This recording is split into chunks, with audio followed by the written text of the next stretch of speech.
What's up, Ninja Nerds? In this video today, we're going to be talking about the drugs that are utilized in heart failure. And there is so many of them, and we're going to go through these in a systematic process, okay? But before we get started, if you guys like this video, you benefit from it, you really learn a lot, please support us. And the way that you can really do that is by hitting that like button, commenting down in the comment section, and please also subscribe. If you guys really want some great notes, some illustrations so you can follow along with me during this lecture, because there's a lot to go over, go down in the description box below. We got a link to our website where we have all these notes and illustrations that you can check out. All right, without further ado, let's start talking about the drugs utilized in heart failure. In order to really go through these drugs that are utilized in heart failure, we have to understand the basic pathophysiology of heart failure. Okay, so the reason why I think we need to talk about the pathophysiology of heart failure is, one, it helps us to understand the disease and what parts of the disease we're trying to treat. But on top of that, it really helps with the mechanism of action and some of the adverse effects and what's the best indications for this drug. So there's a lot of things I think that can come from the benefit of discussing that. So let's talk about that. When a patient has heart failure, there's obviously, when we talk about heart failure, there's two kind of determinants of heart failure that looks at the ejection fraction. And the ejection fraction is just basically the percentage of blood that you're ejecting out of the heart compared to how much blood you have in the ventricle. Okay, so whatever the volume is that you had in your ventricle, the amount that you pump out, that fraction that you pumped out is your ejection fraction. And that can really be an important concept. And so we can use heart failure in two different terminologies, and that can be what's called, so heart failure can be divided into what's called a heart failure with a reduced ejection fraction and heart failure with a preserved ejection fraction, HFrEF and HFpEF. Regardless of the type of heart failure, these patients oftentimes have a decrease in cardiac output. That's the same concept with heart failure, is that regardless of the type of HFrEF or HFpEF, these patients have a decreased cardiac output. So the amount of blood, so if we kind of take into consideration here, here's their left ventricle, the blood that they are pumping out of their left ventricle into their systemic circulation is less. So this right here is going to be a decrease in their cardiac output. That's the common theme between these two types of heart failure, regardless. And left heart failure is the one that we're going to primarily focus on because it's the more common one and the one that actually has lots of complications. So a patient has a decrease in cardiac output from their left ventricle. What's the problem with that? Well, generally, you guys should know that there's a formula that comes with cardiac output, and that is that blood pressure, so your blood pressure is dependent upon your cardiac output times your systemic vascular resistance. So let's say, for example, this patient has a constant systemic vascular resistance, but their cardiac output drops. If cardiac output drops, then what we can surmise from that is that it's going to also drop the blood pressure. So because of that, there's special receptors that are meant to pick up changes in pressure. And they're located in these, these sinuses. So you have what's called your carotid sinuses and your aortic sinuses, and basically they pick up this change in pressure. And whenever the pressure is actually low due to a reduction in cardiac output, so what happens is this reduction in cardiac output leads to a reduction in blood pressure, and that really hammers on these types of baroreceptors, and they really start to become, in a way, changed or modulated by this change in blood pressure. What happens is this tells these baroreceptors to send signals to the medulla, and it tells the medulla, hey, blood pressure be low out here, my friends. Well, I don't like it. So what happens is when the blood pressure is low, these baroreceptors, so what we're going to do is we're going to work on these things called baroreceptors. They'll be activated and they'll send signals to our medulla. Now in the medulla, there's going to be the cardiac kind of acceleratory centers and the cardiac inhibitory centers and the vasomotor center, basically the cardiac and the vasomotor centers, the centers that go to the heart and go to the blood vessels, right? When we activate this puppy, what we do is we activate the sympathetic nervous system. So now the sympathetic nervous system becomes activated and we increase the sympathetic outflow. So we're going to increase the activity of the sympathetic nervous system. What's the problem with that? When you increase the sympathetic nervous system, that increases the release of norepinephrine and epinephrine onto three particular places. So now what we're going to do is we're going to increase the release of norepinephrine. And then you also should know that whenever norepinephrine is released, it may also be accompanied by another particular molecule made by our adrenal medulla called epinephrine. And so there may be an increase in norepinephrine as well as epinephrine. Now, once these molecules are released, and this is all due to the patient who has heart failure, they're not generating a good cardiac output. So it's activating these baroreceptors. They're telling the central nervous system, hey, blood pressure's low, increase your cardiac acceleration and increase the squeeze of the blood vessels. And we'll talk about the last thing that it does. When it increases the norepinephrine release, this acts on the heart, and it acts on two components of the heart. And really what I want you to know is it acts on very special receptors present on the heart. These receptors that are present on the heart, I really need you to remember this, are called your beta-1 receptors. And when norepinephrine acts on the beta-1 receptors, on the nodal cells, it'll really jack up the patient's heart rate, right? That's one thing. In an attempt to try to increase cardiac output and increase blood pressure. On top of that, it'll also try to work on the beta-1 receptors on the contractile myocardium and try to increase contractility. Because if I increase contractility, I'll increase stroke volume and increase cardiac output. That may sound good. That's a compensation mechanism that the patients try to develop in response to their low cardiac output. Unfortunately, it doesn't actually lead to any beneficial improvement in cardiac output. It actually can worsen the patient's disease. Now, the question that you may have is, how in the heck would me increasing the heart rate and increasing the contractility be a problem? Over time, chronic patients who are tachycardic and are constantly having to squeeze that myocardium constantly, that's a problematic issue. What does it really do? Well, the problem with this is that an increase in heart rate and contractility over a consistent amount of time is going to just consume tons and tons of oxygen. So it increases the demand of oxygen. That's a problematic issue. That's going to weaken the myocardium over time if it's having to constantly consume oxygen. The other thing is, if your heart rate is beating at a crazy fast rate, do you think you get any time for diastole? Not really. And you know what's the problem with diastole? Diastole is the time where the coronary arteries are perfusing blood to the myocardium. All right, so the other thing here is not only are you going to consume tons of oxygen trying to be able to get this heart to beat faster and contract harder, but you're going to keep it in having this constantly fast heart rate. What that does is that really decreases the diastolic process. And when you decrease the diastole time period, so whenever you decrease diastole, the time frame that you're in diastole, you reduce coronary artery perfusion. So you reduce coronary perfusion.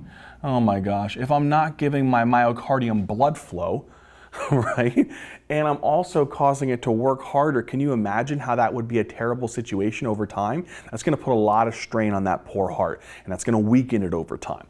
So this combination of an increased O2 demand, decreased diastolic time period, reducing coronary perfusion, these are the things that actually leads to further weakening of the heart and further, actual disease process. The next concept that actually comes in here is that norepinephrine also acts on other receptors present on our arteries. This is going to be an artery, so one of these arterial systems here. And then it also acts on the veins. So this would be of this venous system here. Now, on these, we're also going to have receptors, but this is a very important receptor that you need to remember. So it was beta-1 on the heart. This is going to be alpha-1 receptors on the arteries and veins. Now, why is that beneficial? Well, if I have norepinephrine act on the alpha-1 receptors in the artery, what that's going to do is that's going to squeeze the living crap out of the artery. If the arteries squeeze and they vasoconstrict, what that does is that increases your systemic vascular resistance. If you increase systemic vascular resistance, do you think that makes it easier for the heart to be able to pump blood in order to get blood out of the left ventricle into the arteries? Do you think it's going to be easier? You're going to face more resistance. No, because you're facing more resistance, the afterload is going to go up. So when there's increased systemic vascular resistance, you jack up the patient's afterload. Why is that a problem? Now you're making it harder for the blood that's supposed to go from the left ventricle into the arterial system. You're making it more difficult. So what it has to do to compensate is it has to get thicker, to get stronger. And so it undergoes something called left ventricular hypertrophy. That's a problematic issue because you're going to lead to this heart having to work harder, and you're going to cause it to undergo remodeling processes, which is dangerous to the heart, increases mortality over time. The other thing is it's also going to act on the veins, and it's going to squeeze the veins. So it's going to undergo venoconstriction. So for this one, it's going to undergo vasoconstriction. And then here it's going to undergo veno. So let's actually put this here, make this look nice and pretty. So you're going to vasoconstrict the artery, and that's going to be due to stimulation of the alpha-1 receptors. And then on the veins, you're going to produce venoconstriction. And if you venoconstrict, what you do is you squeeze blood up from the veins into the heart. And so what that does is that increases your venous return. If you increase venous return, you increase preload. That means that the amount of blood that's going to the heart is increased. That means if the heart is already weak, okay, the heart's already weak and it's already having a difficult time being able to accommodate the volume inside of it because it's not pumping as much blood out. If you're not getting as much blood out, where do you think it's going to go? It's going to stay in the heart. So it's already congested. Now you go ahead and try to fill it with more blood that it can't already tolerate. Guess what it's going to have to do to accommodate that volume of blood? The extra volume. It's going to have to dilate. And so this may trigger what's called left ventricular dilation. So this is a problematic issue in this disease. So you can see why this is a problematic thing. It may be helpful because what your body is trying to do is squeeze the vessels to try to increase your blood pressure because your blood pressure is low. It may squeeze the veins to increase preload, increase cardiac output to increase your blood pressure because your blood pressure is low. But at the end of the day, it actually may cause more problems over time. The next thing is that it can actually act on the kidneys too. So whenever this low cardiac output drops your pressure, activates your baroreceptors, activates your sympathetic nervous system, causes increased heart rate contractility, vasoconstricts of the arteries, venoconstricts for the vein system. The other thing it does is it acts on the beta-1 receptors on the JG cells of the kidney. So what are the receptors here? This is the beta-1 receptors on the JG cells. So I'm going to kind of like put these cells right here. What are these cells here called? These are called the JG cells. When the JG cells are stimulated, what they do is they start to pump out a particular molecule. You know what that molecule is called? They actually start to make a molecule called renin. Renin then converts a molecule called angiotensinogen made by the liver into what's called angiotensin 1. And then angiotensin 1 is then later converted via an enzyme called ACE. So we'll put this one here, ACE. It helps to convert angiotensin 1 into angiotensin 2. Angiotensin 2, though, is a son of a gun. And this thing likes to cause a lot of problems. You know what it actually can do? Angiotensin 2 can act on all of these different areas here. It can act on your systemic arteries. It can act on your venous system. It can also increase the production of ADH by the posterior pituitary and increase aldosterone production from the adrenal cortex. And it can also act on the efferent arteriole on these receptors here and cause what's called efferent arterial vasoconstriction. There's a lot of different things that are going to happen here. When it acts on angiotensin 2 receptors, it stimulates ADH production. It acts on the arteries. This is going to be an artery here, my friends. And it's also going to act on the angiotensin 2 receptors on the veins here, my friends. And what's the overarching thing that's going to come out of this? It's going to act on the artery, and it's going to make this artery squeeze like a son of a gun. It's going to increase systemic vascular resistance. It's going to increase afterload. And on top of that, you're going to increase left ventricular hypertrophy. Because if the pressure that the left ventricle has to overcome is higher, then it's going to have to get thicker and stronger to generate a higher pressure to push blood out of it into the arteries. And so it has to thicken and hypertrophy, which is problematic. If you squeeze these angiotensin 2 receptors on the veins, so this is an angiotensin 2 receptor, this is an angiotensin 2 receptor, you're stimulating these on the vein, it's going to squeeze the vein. That's going to increase your venous return. That's going to increase your preload. That's going to cause the ventricle to have more volume that it can already tolerate because it's not getting blood out. So it's going to have to dilate. And this will increase the risk of left ventricular dilation. The other thing is that if you have ADH and aldosterone that are increased, you're going to stimulate the production of ADH, you're going to stimulate the production of aldosterone. These are going to go to the kidneys. You know what they're going to do to the kidneys? They're going to have you retain more sodium and water.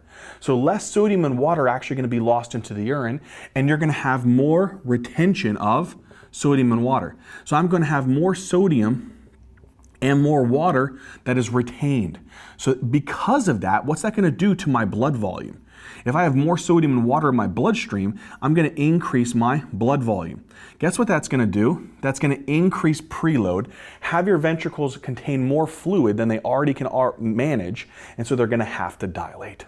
You see why this is a problematic issue? It's a son of a gun. On top of that, it also acts on the angiotensin 2 receptors that are present here on the efferent arterioles. So when your blood pressure is low, You're obviously, because the patient's cardiac output's low, because their heart's not generating a good enough ejection fraction, or it's not filling properly. That's the big difference between a preserved ejection fraction, is it's usually due to decreased filling, and then usually heart failure where the reduced ejection fraction is you have a decreased systolic function. So in other words, there's a weakening of the myocardium, whereas this problem, it's a decrease in the filling during diastole. So that's why sometimes we actually refer to HFpEF as your diastolic types of dysfunction of heart failure, whereas the HFrEF is usually more of the systolic dysfunction in heart failure. But either way, your cardiac output's low, your blood pressure drops. These mechanisms are all trying to increase your blood pressure. The problem is that when your blood pressure is low, you don't perfuse kidneys. And what angiotensin II kind of tries to help with is to say, okay, if I'm not perfusing my kidneys, then I'm not going to make good urine. And I'm not going to get rid of waste products, etc. So I got to try to help the kidneys, but it actually causes undue harm to it. So what it does is it tries to squeeze these efferent arterioles. So blood is supposed to go in via the afferent arteriole into the glomerulus. And then generally you'll have a filtration process, and it'll leave via the efferent arteriole. If I clamp down on this efferent arteriole, am I going to get blood to leave it, the glomerulus? No. What's going to happen now is the glomerulus is going to start having a larger volume of blood. And now the blood that's supposed to be leaving the glomerulus, it doesn't exit as well. What happens to the pressure inside of this glomerulus now? Because when I vasoconstrict this thing, I'm going to inhibit the exit of blood out of the glomerulus. Now the glomerular blood pressure is going to increase. So my glomerular blood pressure is going to increase. And this causes three problematic issues. One is it's going to nicely help to increase the GFR. So you're trying to make urine. That's a good thing. You're trying to clear creatinine, you're trying to make urine, you're trying to get rid of waste products. The negative side effects, though, of this is that when you increase the pressure, you cause more proteins to leak out. Okay, which is a problematic issue. So you increase what's called proteinuria. And then the last thing is, imagine this, I'm trying to just blow these glomeruli up. That pressure is going to damage the glomerular basement membrane. It's going to have to thicken to be able to accommodate this high pressure. When you put a particular membrane exposed to high pressure, eventually it's going to have to accommodate. What does it do? It thickens. Why is this a problem if I thicken the glomerular basement membrane? I'm trying to protect my glomerulus. If you thicken it and then you cause yourself to lose protein, guess what that does? That increases the progression or the risk of what's called chronic kidney disease. And that's a problematic thing, right? So when we talk about patients who really have heart failure, the basic pathophysiology is their cardiac output's dropped. Whether they're having systolic dysfunction or diastolic dysfunction, they're not getting blood out of their heart. That leads to a drop in blood pressure according to this formula. When you drop blood pressure, you activate baroreceptors, activates your sympathetic outflow tract. They activate beta receptors and alpha receptors, increase your heart rate contractility, increase the actual constriction of our arteries and veins, and then activate the renin-angiotensin-aldosterone system. Okay? And that will lead to constriction of artery, constriction of veins. It'll also cause you to retain more sodium in water, and on top of that, try to be able to maintain some good urine output, but it actually can worsen your kidney disease. You know what else is really interesting? JG cells not only respond to the sympathetic reflex. So there's two reflexes here.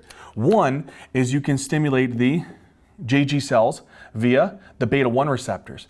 The next thing is that when you have a reduction in cardiac output, you don't perfuse the kidneys as well. That can also be a stimulus. So the JG cells can be stimulated by two particular reasons. One is sympathetic outflow via the beta-1 receptors, and the second one is they can directly be stimulated by low perfusion pressure. So when our cardiac output drops, it's going to drop, yes, the blood pressure, and guess what? That means that the perfusion to the kidneys is reduced. And so the kidneys are going to be like, hey man, the blood pressure's low, we're not perfusing me. I got to increase my blood pressure, so what do? What does it do? What it do, man? It increases your angiotensin II process to try to increase your blood pressure and help you to make urine. So you see why that's a protective reflex? The cool thing about this concept is we can give drugs to really block the beta receptors. And we can give drugs that maybe even have, if they're beta blockers, they maybe have a little bit of alpha blocking activity. And so we'll talk about that drug category, the beta blocker category, and they may be helpful in this particular situation. We can give drugs that inhibit the renin-angiotensin-aldosterone system. And they may be able to inhibit all this negative processes. You know what else there's interesting things about? You know, when the poor heart is super weak, right, it's struggling. It's struggling to get out blood. And all it's doing is, it's just filling and filling and filling. It's stretching more than the waistbands of my sweatpants on Thanksgiving Day. And what happens is, as it stretches and stretches and stretches, because of why? When a patient has a low cardiac output, you're going to increase what's called the volume of blood in the heart, right? So there's increased volume in the left ventricle. So because of that, I'm not getting blood out of the heart, it's going to stay in the heart. And this is going to be kind of like an overload or like a congestion of the ventricles. You know what this does? This screams, it's like the waistband, they're screaming, right? And what happens is this ventricle myocardium says, man, I can't tolerate all this volume, we got to get rid of this volume. And so what it does is it stimulates the ventricular myocardium and it starts pumping out a very interesting molecule. You know what this molecule is called? It's called BNP, brain natriuretic peptide. You know what brain natriuretic peptide does? It's actually really cool. It just goes and opposes angiotensin 2. So all the angiotensin 2 effects that we just talked about, BNP will inhibit that. So wouldn't it be really cool if I had a drug category that would work in some way to increase BNP? Absolutely, and we'll talk about that drug category. There is a drug category that can work to increase BNP. Because the problem is when the ventricles are overloaded, they try to increase the production of the BNP. And then think about, why is this kind of cool? Why is this a cool concept? If I increase BNP, I'm going to inhibit angiotensin 2. Now think about all the downstream effects of that. If I inhibit angiotensin 2, I reduce my afterload and I reduce the thickening of the myocardium. I reduce venous return, reduce preload, and I reduce the dilation of the myocardium. Again, this is preventing remodeling of the heart.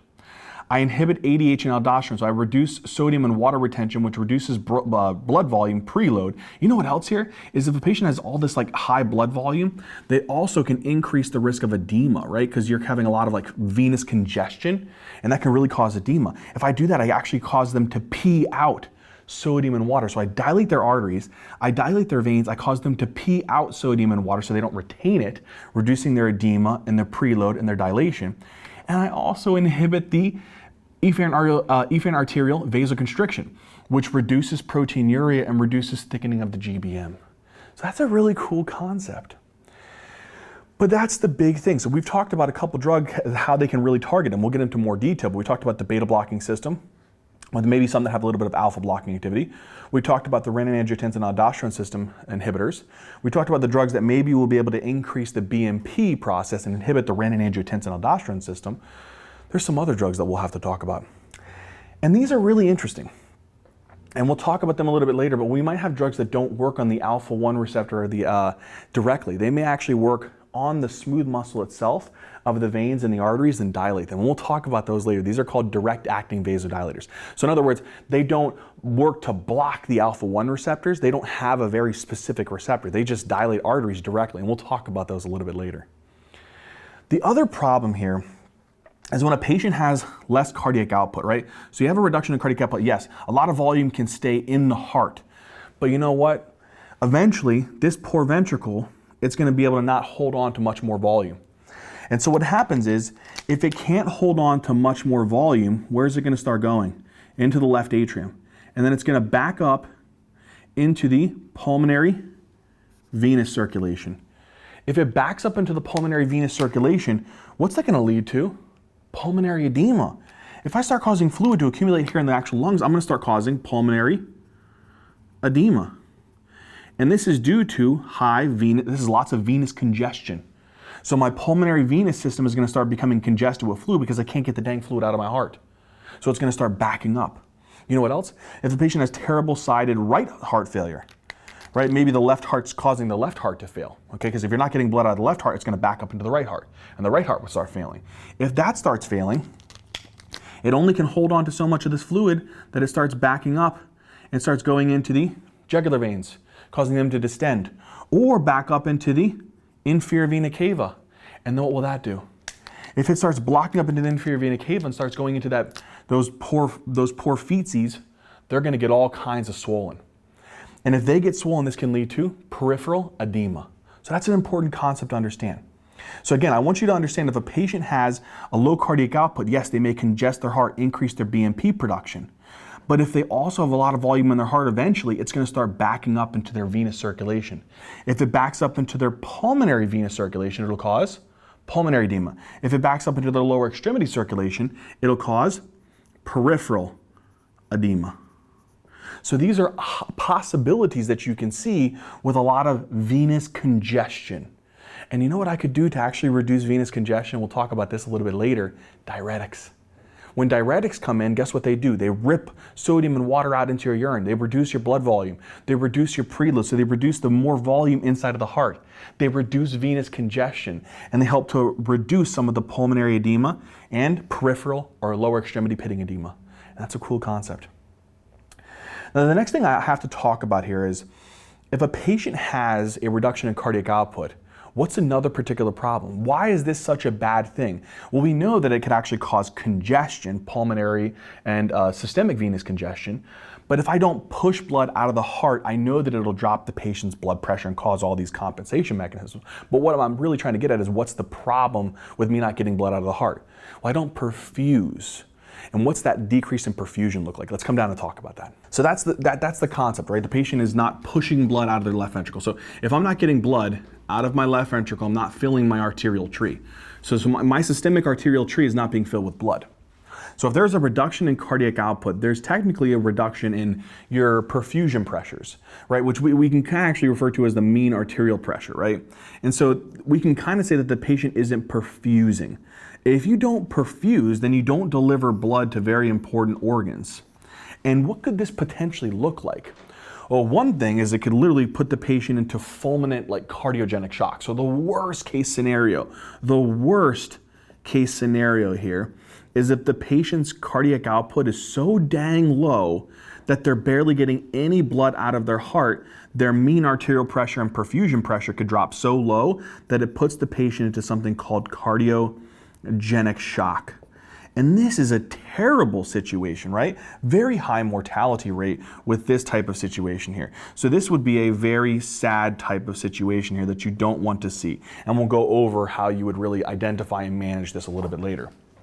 But the other concept here is that we don't perfuse. Let's say that the perfusion isn't as bad where you're actually at risk of like cardiogenic shock, and then that can lead to like multi-system organ failure and obviously death. But if you don't perfuse things like the skin, then you got skin, you get like cool, pale skin, right? So if you go and you actually try to, look at the patient's skin, maybe they have modeling of their skin, maybe it's very cold to the touch, maybe it's very pale because they're not perfusing that extremity. That's a problem. On top of that, if you don't perfuse the kidneys, then you lead to a decrease in the actual urination, right? So you're not going to perfuse those, and then you increase the risk of an acute kidney injury. That's terrible. Who wants to end up with not being able to make urine and end up with an acute renal failure? That's a problematic issue. The other thing is if I don't deliver oxygen, so if I don't perfuse, I don't deliver oxygen to other organs, especially my skeletal muscles. Imagine having your skeletal muscles not having oxygen. If I don't give my poor skeletal muscles oxygen, what's going to happen to them? Well, one of the big things is that they're going to become weak, and this really causes the patients to develop like fatigue. So you can become dyspneic on exertion. You can become super fatigued, just like walking a little bit, a couple steps. This can be really problematic issues here. So we really want to be able to think about if the patient isn't perfusing, this is the terrible situation that we could potentially see. So how do I actually go about managing these patients? We'll talk about that a little bit later whenever you have a problem who a patient's becoming super congested and they're having a decreased perfusion. That's an acute heart failure that we have to be able to recognize, and we'll talk about that a little bit later. But we talked about drugs that block their beta blockers, renin-angiotensin system inhibitors, drugs that increase the BNP, drugs that help to reduce venous congestion, a lot of the pulmonary and peripheral edema effects. There's also drugs that we'll talk about a little bit later that I can actually directly stimulate the heart and try to get it to squeeze more and push more blood out, especially utilized when patients are in cardiogenic shock or refractory to a lot of the other therapies that we'll talk about. We'll talk about positive inotropic agents a little bit later. But I think the big question is like, if a patient has these problems that we discussed. So we listed a lot of things here. So whenever a patient has heart failure, whether this be due to heart failure with reduced ejection fraction or preserved, there's just a lot more data on the reduced ejection fraction, so that's why we talk about that one a lot. But in general, we know that the patient has a decreased cardiac output.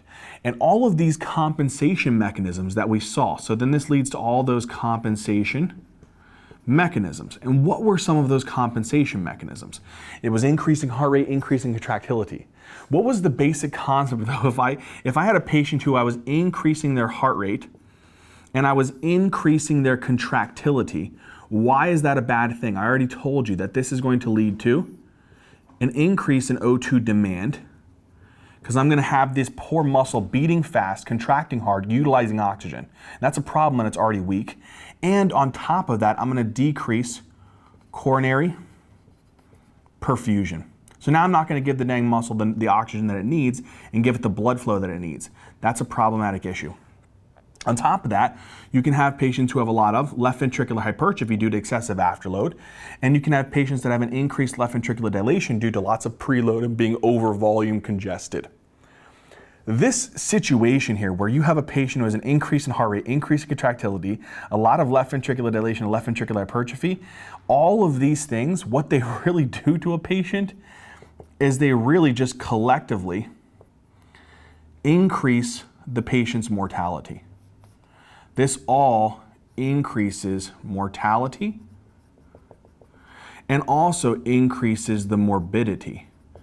So one of the things that I need to be able to think about is how can I treat patients to help them reduce their mortality and reduce their morbidity? What are the drugs that are really, really good at reducing the left ventricular hypertrophy, left ventricular dilation, reducing contractility, reducing the heart rate, and which will provide some actual true benefit to the patient? And then which are one of the other ones that I can usually add on as a symptom control? And then what's the drugs, like I have no other option, I'm refractory at this point to all the other medications, I just need something to help them the best I can. We're gonna go through each one of these. We're gonna start with the beta blockers. We're then going to go into the drugs that actually inhibit the renin-angiotensin-aldosterone system. Then we're going to go into the drugs that increase BMP. Then we're going to go into the drugs that actually reduce the actual venous congestion. Then we'll go into some other refractory drugs, so drugs that usually are going to be utilized in patients who are refractory to a lot of therapies like Ivabradine, digoxin, a lot of other positive inotropes. So let's actually go through these systematically, step by step, talk about those drugs, what do they do in a teensy bit more detail, and then what are some of the indications for them and adverse drug reactions. Let's get into it. All right, so now we're going to move into this first category, the beta blockers. Now, beta blockers, there's a bunch of different types of these. We're really only going to talk about just a few that have actually been shown to be beneficial and reduce mortality in patients who have CHF. Now, what are some of these beta blockers? All right, the first one is the selective beta blockers. In other words, they only block the beta 1 receptors on the heart and on the JG cells of the kidney. What are those? This is going to be metoprolol, which is a very commonly utilized one. But I want to add on here, metoprolol, there's two different types. There's tartarate, which is really good in patients who have hypertension, and then there's succinate. And succinate, which is more kind of like an extended release, it's actually been shown to be more like superior to tartarate in patients who have heart failure. So here's how I remember it. Metoprolol succinate is good in patients whose hearts suck. It's just how I remember it. So when you think about metoprolol succinate. It's better. And then the other one that may be utilized but is less, effective, I would say, is bisoprolol. And then the next thing is you have another drug that has beta 1 blockade, but it also blocks the alpha 1 receptors that are present on the arteries in the venous system. And this one's actually been shown to be very, very good. And this is called carvedilol. So carvedilol. So don't forget about these drugs. Now, what I really want you to take away is that these drugs have the ability to reduce mortality. That's huge. So these are a reduction in mortality, these types of drugs here, which is a great, great drug that you want to put your patients on. Now, what do they do? Okay, we've already talked about this, so we should be very, very quick. All they do is, again, all of them are going to block the beta 1 receptors that are present on the nodal system, so the AV node, SA node, all that kind of stuff like that. They work on those beta 1 receptors. So in other words, if I give these drugs, they're going to bind onto the beta 1 receptors on the nodal cells and on the contractile cells. And what are they going to do? They're going to block them. So because of that, generally whenever epinephrine, norepinephrine is supposed to work on these, we're going to block that. Okay, so you're not going to be able to get that effect. So generally when norepinephrine hit the beta-1 receptors, it increased heart rate. In this situation, we're going to decrease heart rate. On the contractile cells, it was supposed to increase contraction. On this situation here, we're going to decrease the contractility. Boom. And by doing that, by reducing the heart rate, reducing the contractility, you reduce that constant oxygen demand and consumption, and you actually allow for better coronary perfusion because you prolong the heart rate. So if you slow down the heart rate, you actually allow for a longer diastolic filling process, and that's beneficial. So this is one particular way that you can see potential benefit here. So again, I want you to remember that in this particular situation, just to make this a little bit more pretty here, again, we are going to decrease contractility, and we're also going to reduce heart rate. The other concept here is that you also are going to have JG cells, and those JG cells that are located on the kidney are also going to have what type of receptors on them? They're also going to have beta-1 receptors. And so since they have beta-1 receptors, you're going to give these drugs and they're going to block those beta-1 receptors that are present on the JG cells of the kidney. If I block the beta-1 receptors that are present on these cells, what do? I reduce the renin production. So therefore, I'm going to inhibit the renin, angiotensin, aldosterone system. All the negative connotations that we saw with angiotensin 2, such as increasing resistance, increasing venous return, causing, again, problems with increase in ADH and aldosterone, causing the increase in the efferent arterial vasoconstriction, we're going to inhibit that process. So that's a pretty cool concept. Just they're not going to be as powerful as the direct renin, angiotensin, aldosterone inhibitors. So that's the concept here. Now, the carvedilol, we can add one more thing on. So carvedilol is really cool. So this is only going to be applicable to the carvedilol. So on the venous smooth muscle cells, what we're doing is I'm taking a piece of the venous smooth muscle cell and I'm zooming in on it here. And I'm taking a piece of the arterial smooth muscle cell and I'm zooming in on it here. On these receptors, we have alpha-1 receptors. When you give a drug like carvedilol, it's the only one out of these beta blockers that are going to have the ability to bind onto the alpha-1 receptors. And normally when norepinephrine wants to bind onto these, what does it want to do? It wants to act on the arteries to cause vasoconstriction, increase systemic vascular resistance, and increase afterload. If I give this drug to actually block the alpha-1 receptors, it will reduce what? The systemic vascular resistance. That will reduce afterload. And that will reduce the left ventricular hypertrophy. And that's a beneficial concept. For the venous smooth muscle, what am I going to do? I'm actually going to do what in this situation? Let's actually go this way. So with the venous smooth muscle cells, if I actually inhibit them, I'm going to lead to a decrease in what? I'm going to lead to a decrease in the preload, because I'm going to venodilate. I'm not going to venous constrict, so I'm not going to push as much blood up into the heart now. If I reduce preload, what's that going to do? That's going to reduce the left ventricular dilation, and that's a potential benefit. So you see how when I give beta blockers, the primary beta-1 blockers like metoprolol, bisoprolol, and then carvedilol has beta-1 blocking, it's going to reduce heart rate, reduce contractility, and inhibit the renin, angiotensin, aldosterone system. But carvedilol, the only one, has alpha-1 blocking activity. So it'll block the actual norepinephrine on the alpha-1 receptors in the veins, reduce venous constriction, reduce preload, reduce the dilation effect. So you're not going to have as much volume going into the heart. And it's also going to relax the arteries, which reduces the resistance in the afterload and has the ventricle not have to thicken to accommodate to that. That's a cool concept. All right. Now, with that being said, why would I give these drugs? What is the benefit of a beta blocker? They're great in heart failure with a reduced ejection fraction, right? So if a patient has heart failure with a reduced ejection fraction, these are pretty decent drugs. Now, if a patient has heart failure with a reduced ejection fraction, and on top of that, they're post-MI, because what we know is when patients are post-MI, beta blockers actually have been shown to reduce mortality in that particular scenario. Plus, if a patient has coronary artery disease, so if a patient has coronary artery disease, that also may be a potential benefit. So if they have a heart failure with reduced ejection fraction, plus or minus if they have post-MI, plus or minus if they have coronary artery disease. These are good situations. Why? Because in all of these, they've been shown to be beneficial and potentially reduce mortality. That's a good thing. The other concept here of why we would want to give this drug, okay? for patients is not only has it been shown to be beneficial in patients who have a reduced ejection fraction, who are post-MI and coronary artery disease, is here's what's really interesting, and I used to get really confused and this seemed to be complicated, but in this patient, it will eventually improve their ejection fraction. So initially when they first start the beta blocker, so initially, there will be an initial decrease in the ejection fraction. Why? Because when you start a beta blocker, you're going to reduce their heart rate, reduce their contractility, which yes, in the beginning, so early, this will actually drop their cardiac output. But over time, it will increase their cardiac output because their heart is going to start to improve. It's not going to be working so hard to consume oxygen. It's going to get better diastolic filling. You're also going to see the benefit from this drug over time where initially you'll drop your EF, but over a certain amount of time, the patients will have a increase in their ejection fraction. I've seen it a lot, and it's actually pretty astonishing.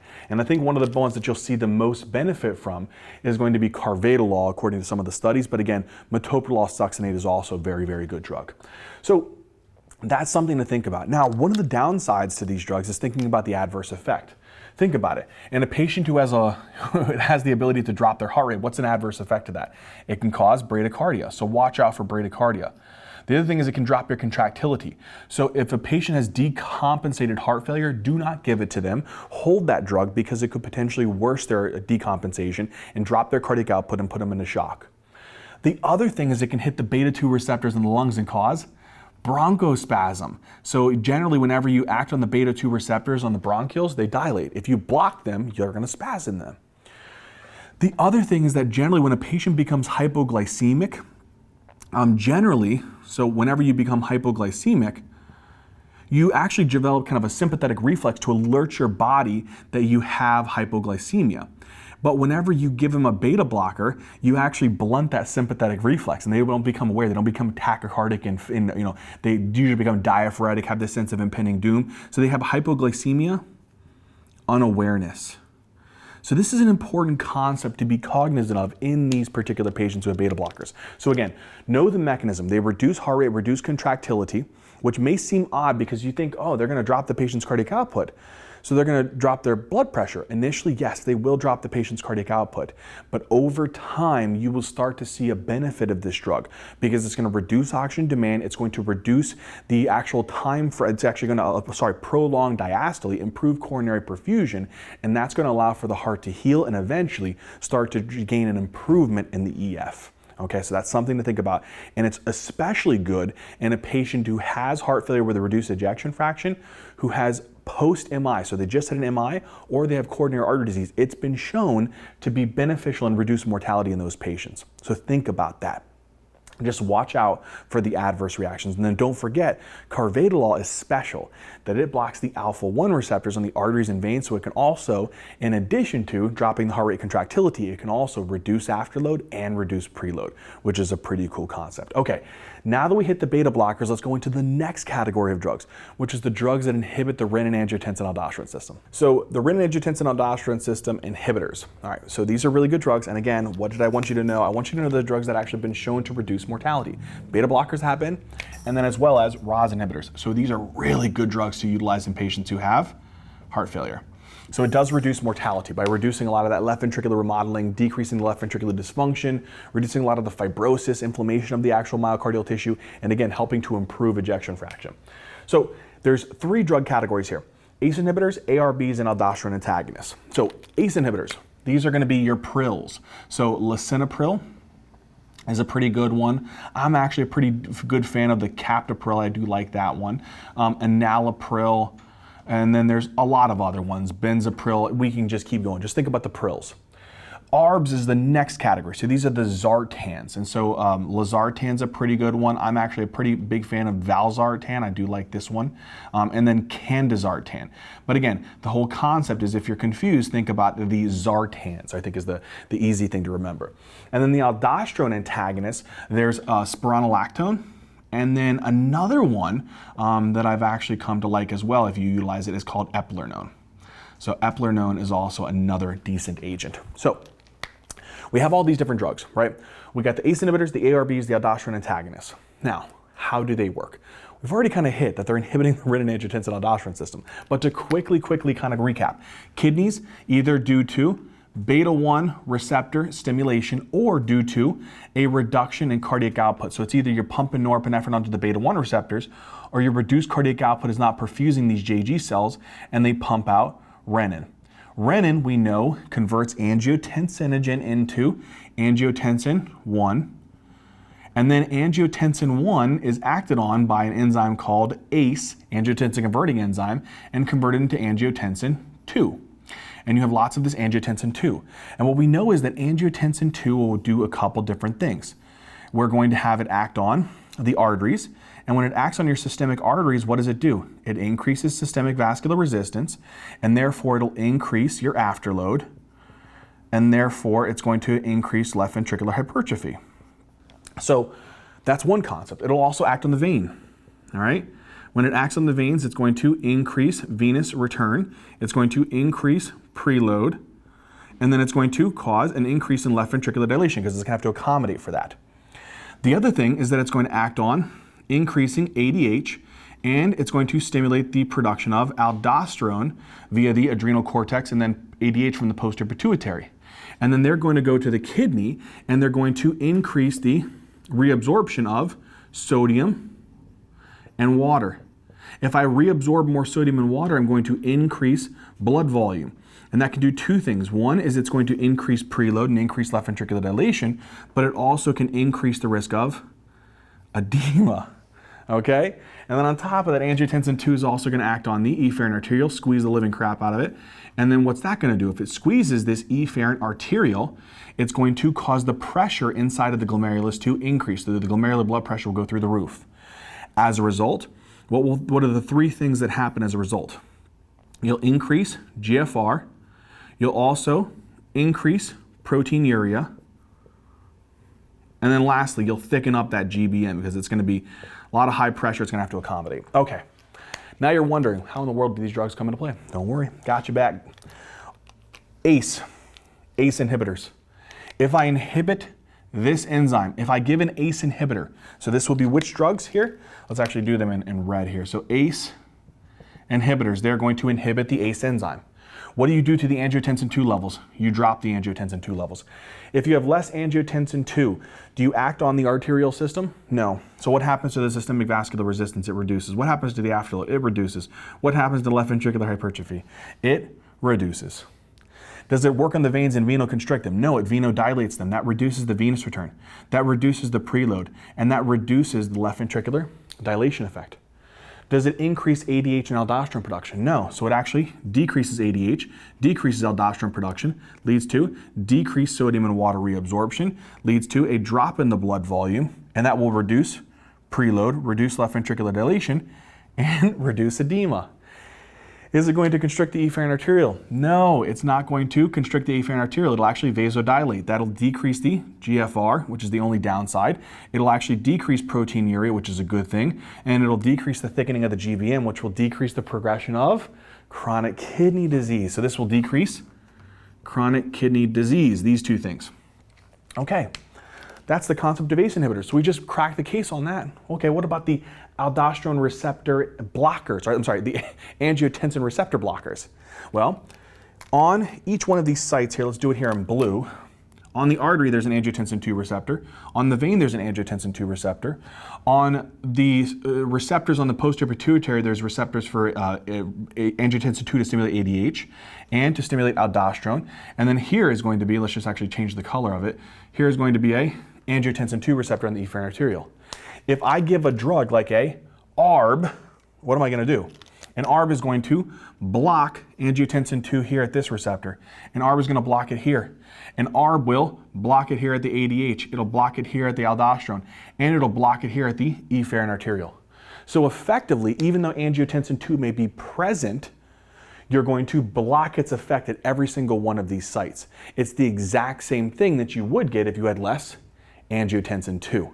So because of that, you should see a drop in the resistance, the afterload, the left ventricular hypertrophy, less preload, left ventricular dilation, less sodium water retention, less blood volume, preload, less edema, and dilate the efferent arterioles. It shouldn't thicken. It should actually decrease proteinuria and unfortunately decrease the GFR. But that's the effect of ARBs. So ARBs are going to be working at the receptor site. Okay, so they're going to be working at the receptor site. Okay, cool. The last drug category is aldosterone antagonists. What do you think it's going to do? If I were to really zoom in on the kidney cells, in the kidney cells there's a receptor. So if I were to take and zoom in on where the actual aldosterone is working, here's going to be a cell here. And what happens is in order for sodium and water to be reabsorbed, aldosterone has to be able to exert its effect here on this receptor inside of the cell. Okay, so here's aldosterone. Okay, in order for it to exert its effects to be able to have this effect on sodium and water, increasing sodium and water reabsorption, ADH has to bind onto this receptor to elicit this process. If I give an aldosterone antagonist like spironolactone and eplerenone, guess what I do? I block this aldosterone from binding to the receptor, which leads to less sodium and water reabsorption, drops the blood volume, drops the preload, drops the ventricular dilation, and reduces the edema effect. This is the only one that would be for aldosterone antagonist. So I'm going to put AA here. Okay? So we see now how these drugs particularly work. When would they be useful in patients who have heart failure? Every single patient. So this is generally, it's important to remember that this is going to be your first line. And what I mean by first line is I'm talking very specifically your ACE inhibitors or your ARBs. That's very important. It's one or the other. You can't be on both of them. But these are first line. The aldosterone antagonist, you can already tell from the mechanism, it only blocks this one part. Right? So if it only blocks one part, it's probably not as good as the ACE inhibitor and the ARB. Yeah, that's probably true. So because that ACE inhibitors and ARBs are going to be superior and they're going to be your first line drug, especially if the patient has heart failure with a reduced ejection fraction. And again, we're coming to realize that a lot of the evidence done in the past was done on patients who had a reduced EF. It's good in patients who have a heart failure with a preserved ejection fraction as well. So just realize that we just don't have enough evidence on that yet, but they're good for in general, a patient with a heart failure. It's just we know the evidence supports reduced EF. And if they have hypertension. Because these drugs reduce afterload, what are you going to do? When you reduce afterload, you actually reduce blood pressure. Whenever you reduce resistance, you actually do reduce blood pressure. And so because of that, if I reduce resistance, I will drop the patient's blood pressure because cardiac output is dependent upon heart rate. So we know that, blood pressure is equal to cardiac output times systemic vascular resistance. So if I drop a patient's resistance, what am I going to do? I'm going to drop their blood pressure. So that's one of the cool things about this drug is that it should be utilized in patients who also have hypertension, which is usually a very common risk factor and etiology of heart failure anyway. But that's one thing to think about. We want to give ACE inhibitors or ARBs their first line in patients who have heart failure plus they have hypertension. What about the ARBs? The aldosterone antagonists. Aldosterone antagonists are really an add-on therapy. So they are going to be an add-on. So let's actually put that here. So they're an add-on therapy. What does that mean? Generally, a patient is on an ACE inhibitor or an ARB, but they're still having a reduced ejection fraction, okay? Or they're still symptomatic. So if a patient has an ACE inhibitor or an ARB on, and they still have a low EF and they're symptomatic, then you put them on an aldosterone antagonist, okay? And we'll go through this whole process step by step, but again, that is going to be one of the indications for the aldosterone antagonists. They're not going to be first line. They're generally going to be a drug that you add on to an ACE inhibitor or an ARB if the patient's still having symptomatic heart failure, and on top of that, they're still having a reduced ejection fraction, and we'll talk later about another benefit to this drug. But let's come to the next thing. What is the downsides to these drugs? Okay, with ACE inhibitors, there's one particular thing. Not only do they inhibit the angiotensin II formation, but you know what else they inhibit? There's a molecule here called bradykinins. And bradykinins are supposed to be broken down by ACE. And then they usually make this inactive metabolite. But whenever you give an ACE inhibitor, it actually inhibits the breakdown of bradykinins. The problem with that is if you build up bradykinins, guess what they do? They cause a lot of vasodilation of the capillary system, and they cause a little bit of increased capillary permeability. You know what the problem with that is? This increases the risk of having a patient like with a dry cough, and it also increases the risk of what's called angioedema. And you really only see that with the ACE inhibitors, so watch for that. For ACE inhibitors, and so now we come to this part. So at this part of the cascade, we see this effect with ACE inhibitors, but now we come down here. So we can still see the effect of an ACE inhibitor down here and an ARB down here at this point. So what you may see here is coming to this part. So ACE inhibitors will drop the angiotensin 2, and then ARBs will block the angiotensin 2, so same effect. If you drop a patient's GFR, does that mean, what happens to their creatinine clearance? It decreases. Because of that, if you actually decrease creatinine clearance, what's going to happen to the patient's creatinine? It may bump. So watch for an increase in creatinine for these patients as a potential complication or adverse reaction. One more thing. Angiotensin 2 is supposed to act on aldosterone, okay? Acts on aldosterone. And so if I give an ACE inhibitor or I give an ARB, either way I'm either decreasing angiotensin 2 or blocking angiotensin 2, so I drop the aldosterone. What's the problem with that? Guess what aldosterone does? It increases sodium and water retention and causes potassium excretion. So what would I see as a result? If I inhibit aldosterone, I'm not going to reabsorb sodium and water, but I'm also not going to excrete potassium. What happens to the potassium in the blood? It goes up. So watch out here because of the effect on blocking aldosterone. You can see hyperkalemia. Okay? Another thing is with aldosterone antagonists, they directly block aldosterone. So you're going to reduce sodium, it'll actually reduce sodium water retention, but you'll also inhibit potassium excretion. So potassium hyperkalemia can be seen with ACE inhibitors, it can be seen with ARBs, and it can also be seen with aldosterone antagonists. But with ACE inhibitors and ARBs, you'll see a reduction in the GFR and an increase in the creatinine. And only with ACE inhibitors will you see the angioedema and dry cough due to the increased bradykinins, okay?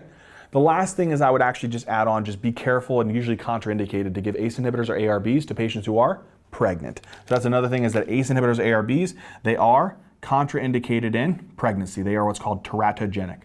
So do not give these sons of guns to those patients.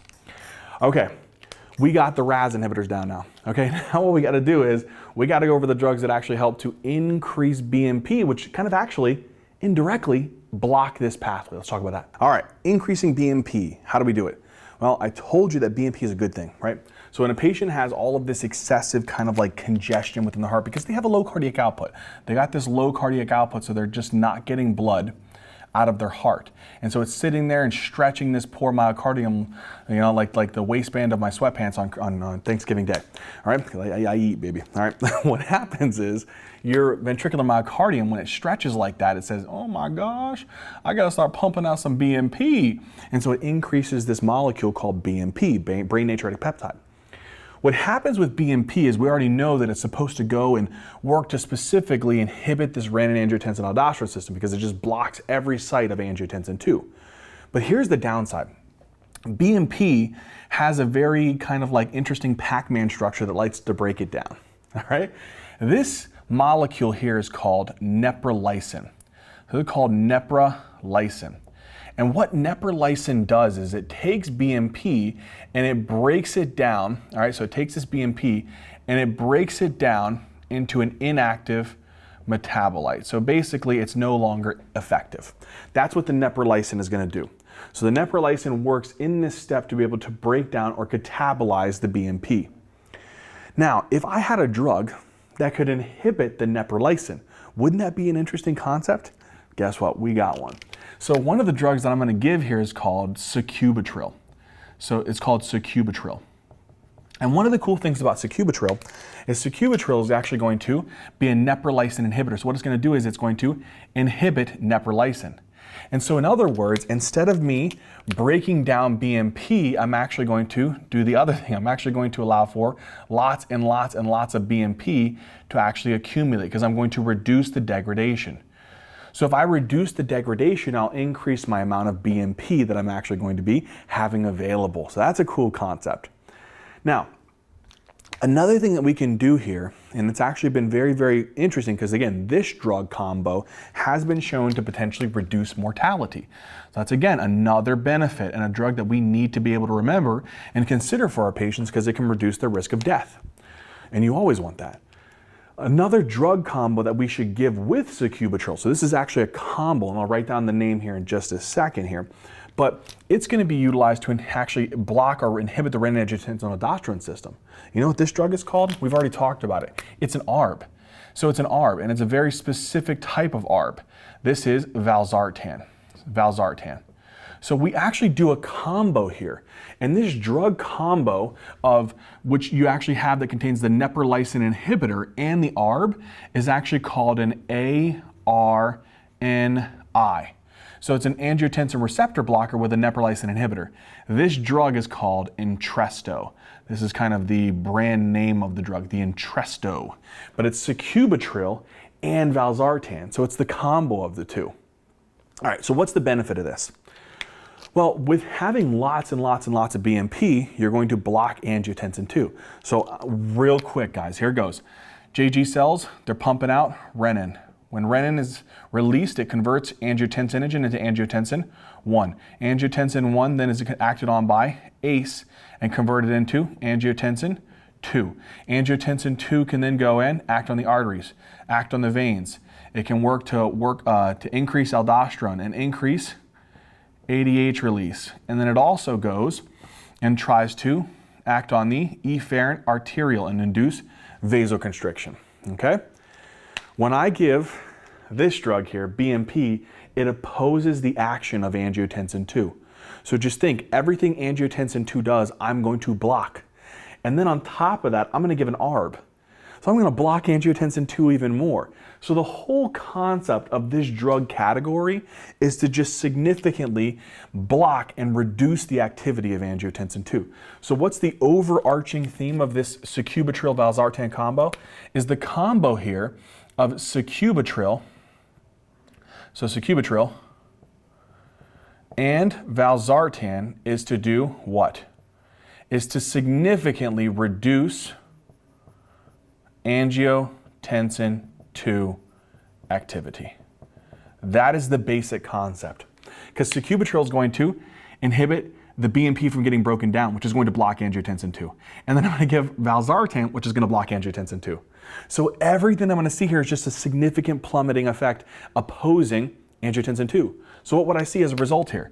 I'm going to see on the arterial system, on the systemic arterial system, what am I going to see? I'm going to see a massive decrease in the systemic vascular resistance. I'm going to see a massive decrease in the afterload. And then on top of that, I'm going to see a massive decrease in left ventricular hypertrophy. That's a pretty cool concept. I'm also going to do this on the venous system. If I do it on the vein, I'm going to reduce venous return. I'm going to reduce preload. And I'm going to reduce the left ventricular dilation effect. If I inhibit ADH or inhibit aldosterone production, then I'm going to have less of this effect on the kidneys. So I'm going to reabsorb less sodium, I'm going to reabsorb less water, and I'm going to pee out a ton of sodium and water. So now all I'm going to do is I'm just going to urinate nonstop all the sodium and water out. And by doing that, if I get rid of sodium and water, I have less of this in my circulation, I effectively drop my blood volume. And if I drop blood volume, that drops preload, and that also may help to reduce the edema. I'm also going to block efferent arterial vasoconstriction. So that's going to do what? It's going to reduce the glomerular blood pressure, which will do three things. One is it'll actually decrease the GFR, but it'll also reduce proteinuria and reduce thickening of the GBM, which will reduce the progression of CKD. Do you see why this drug is actually pretty darn cool, right? It's just basically kind of like a very powerful angiotensin receptor blocker because it's really increasing the activity of BMP, which is opposing the effect of angiotensin II, and then we're giving a drug to also inhibit angiotensin II. So that's a really, really cool concept. Now, however, it's not first line, okay? It's not your first line agent. Really, it's an alternative. That's really what it comes down to. This is not a first line agent. It's really an alternative to an ACE inhibitor. So it's an alternative to if a patient is on an ACE inhibitor or an ARB. So if they're on an ACE inhibitor or an ARB, and there's there's two particular scenarios. One is they're maxed on an ACE inhibitor or an ARB, and they're still having a reduced ejection fraction with symptoms. They're not getting any better with it. Their EF's still low, they're still having symptomatology associated with this.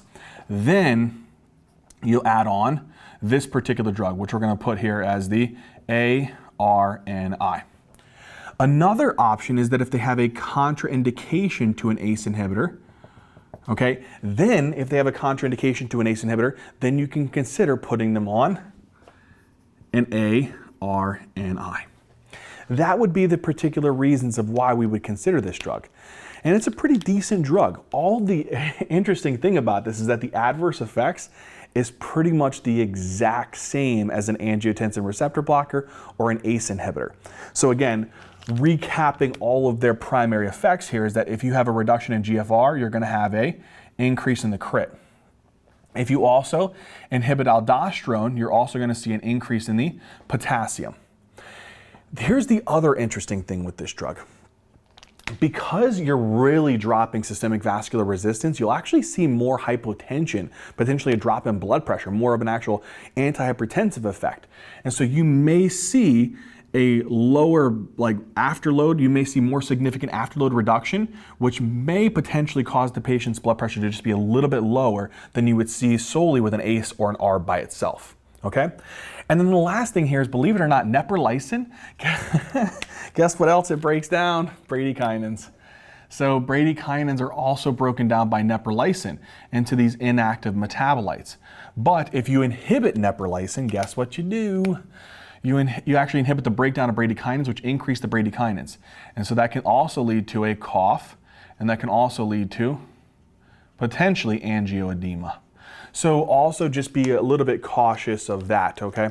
Generally, these drugs are pretty well tolerated though.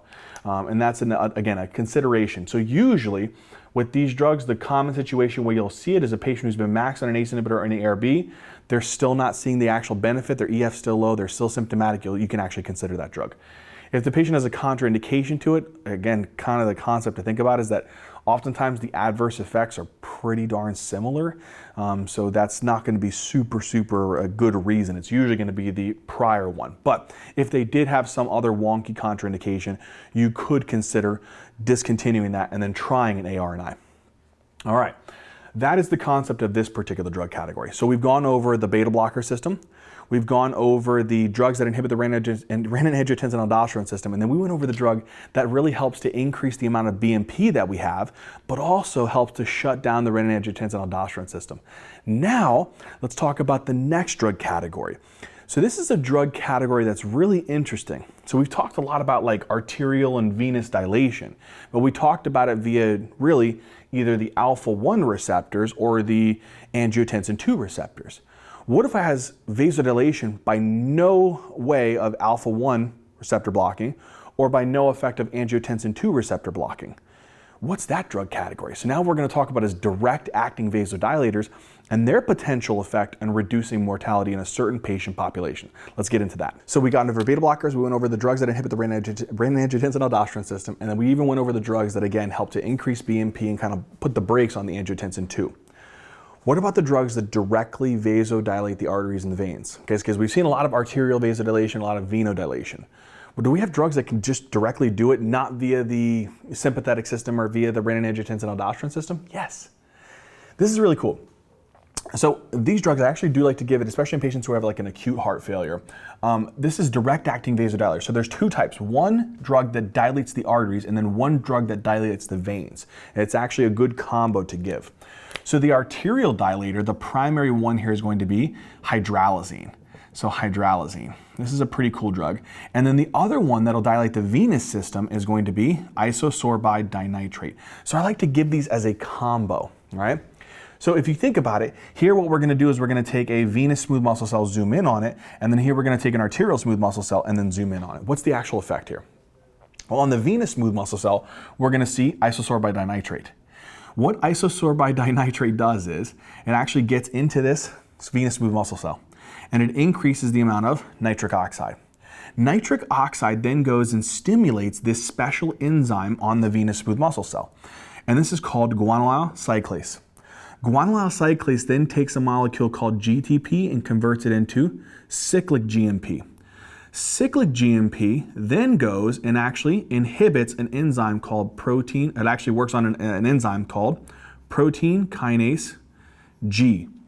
And then when protein kinase G is acted upon, what it does is it goes and inhibits some special enzymes, which are like, for example, there's what's called myosin light chain phosphatase. So it'll act on very special enzymes that will inhibit the actual contraction of the myofilaments. So when I give isosorbide dinitrate, it increases nitric oxide, activates guanylyl cyclase, activates the conversion of GTP to cyclic GMP, increases protein kinase G, which then works to, it actually stimulates myosin light chain phosphatase, which inhibits the actual myofilament contraction. It puts it into a relaxation state. So then what happens to this smooth muscle cell in the vein is it's going to relax. If I relax a venous smooth muscle cell, that's going to cause venodilation. Now think about why that's pretty beneficial, my friends. If I venodilate, what do? I'm going to reduce the venous return into this congested heart. So I'm going to prevent this process, because right now this poor heart is already squealing and it's being like, bro, please stop filling me up. I already got way too much in my ventricles here sitting. So what I'm going to do is I'm going to reduce that venous return process. And so that's one potential benefit. So that would be reducing venous return, which will reduce preload. And that's a pretty good thing to have. The other thing here is the hydralazine. So hydralazine is actually pretty interesting as well. And so what hydralazine does is, hydralazine doesn't play any of these games where it works to kind of increase nitric oxide. It actually just directly stimulates this enzyme called guanylyl cyclase. If you directly stimulate it, what it does is it takes GTP and increases cyclic GMP. That works to stimulate protein kinase G. And then what protein kinase G does is it actually activates the myosin light chain phosphatase, which will inhibit the contraction of the myofilaments. And this will cause the artery to undergo relaxation. This will cause vasodilation of the arterial system. If you vasodilate, you reduce the systemic vascular resistance and you reduce afterload. And the whole concept of this is that if I reduce preload, I reduce the further congestion of the heart. So if I reduce preload, I'm going to reduce further congestion. And if I reduce afterload, I'm going to allow for an increase in forward flow. So really, when you think about this, hydralazine is going to increase forward flow. It's going to make it easier for blood to be able to get out of the left ventricle. And isosorbide dinitrate is going to decrease the venous congestion, if you want to think about it. So it's going to decrease the overflowing of the heart with more and more blood, which is a beneficial concept here. And so really you would see this as a pretty decent drug. Now, what would we actually use it though? Like, and when would it actually be utilized in patients who have heart failure? That's a great question. So generally the indication is it is an alternative therapy. So just like the drug that actually increases BMP, and then you also have the combo of the ARB with it, that's an alternative to an ACE inhibitor or an ARB, especially if they're maxed out on that and they're having still no actual maximal benefit of it, they're still symptomatic, they still have a low EF, or they have a contraindication. Similar, this is an alternative to an ACE inhibitor or an ARB. And there's two particular situations. One of them is if the patient has decreasing renal function. The reason why is ACE inhibitors and ARBs, they actually decrease renal function. So if you put them on an ACE inhibitor and ARB and they already have decreasing renal function, you'll worsen their renal function. So that's why you would discontinue the ACE inhibitor or the ARB and then put them on this combo. Okay, so you understand that? If a patient has a poor creatinine, they have a very high creatinine, they have worsening kidney injury, and they're on an ACE inhibitor or an ARB, it may be a good idea to say, okay, probably hold on the ACE inhibitor or ARB, do hydralazine or an isosorbide dinitrate because that doesn't hit the kidneys as much. It's a little bit gentler on the kidneys. And so that's a good indication, especially and acute heart failure. This is really when I like to utilize it as a intensivist, as patients who have acute heart failure, they're gonna have a very high risk of their kidneys getting hit pretty well. And so sometimes if a patient's hypertensive and I just can't get their blood pressure under control, so I used to put on ACE inhibitors or an ARB, but then a couple days later I'd notice that their creatinine would jump and I would actually be kind of kicking myself in the butt. So I could consider another alternative combo like hydralazine and isosorbate dinitrate to afterload reduce those patients and still get the same benefit. To afterload reduce them and to venodilate them, get the same benefit that you would with an ACE inhibitor or an ARB. Okay, I just wouldn't get as much of that effect on the kidneys, which is a nice thing because I'm not going to I'm not going to work to play a role inhibiting the efferent arterial artery vasoconstriction. So I'm not going to reduce the patient's GFR and increase their creatinine. So you see the benefit to that. The other one, and I think this is important, a really, really important one. So I actually want to really highlight this, and I'm going to put it like in a pink here in a second, but if a patient is African American and has heart failure, this is a superior drug to ACE inhibitors or ARBs because patients who have heart failure, generally their renin-angiotensin aldosterone system tends to be a little bit lower in its intensity.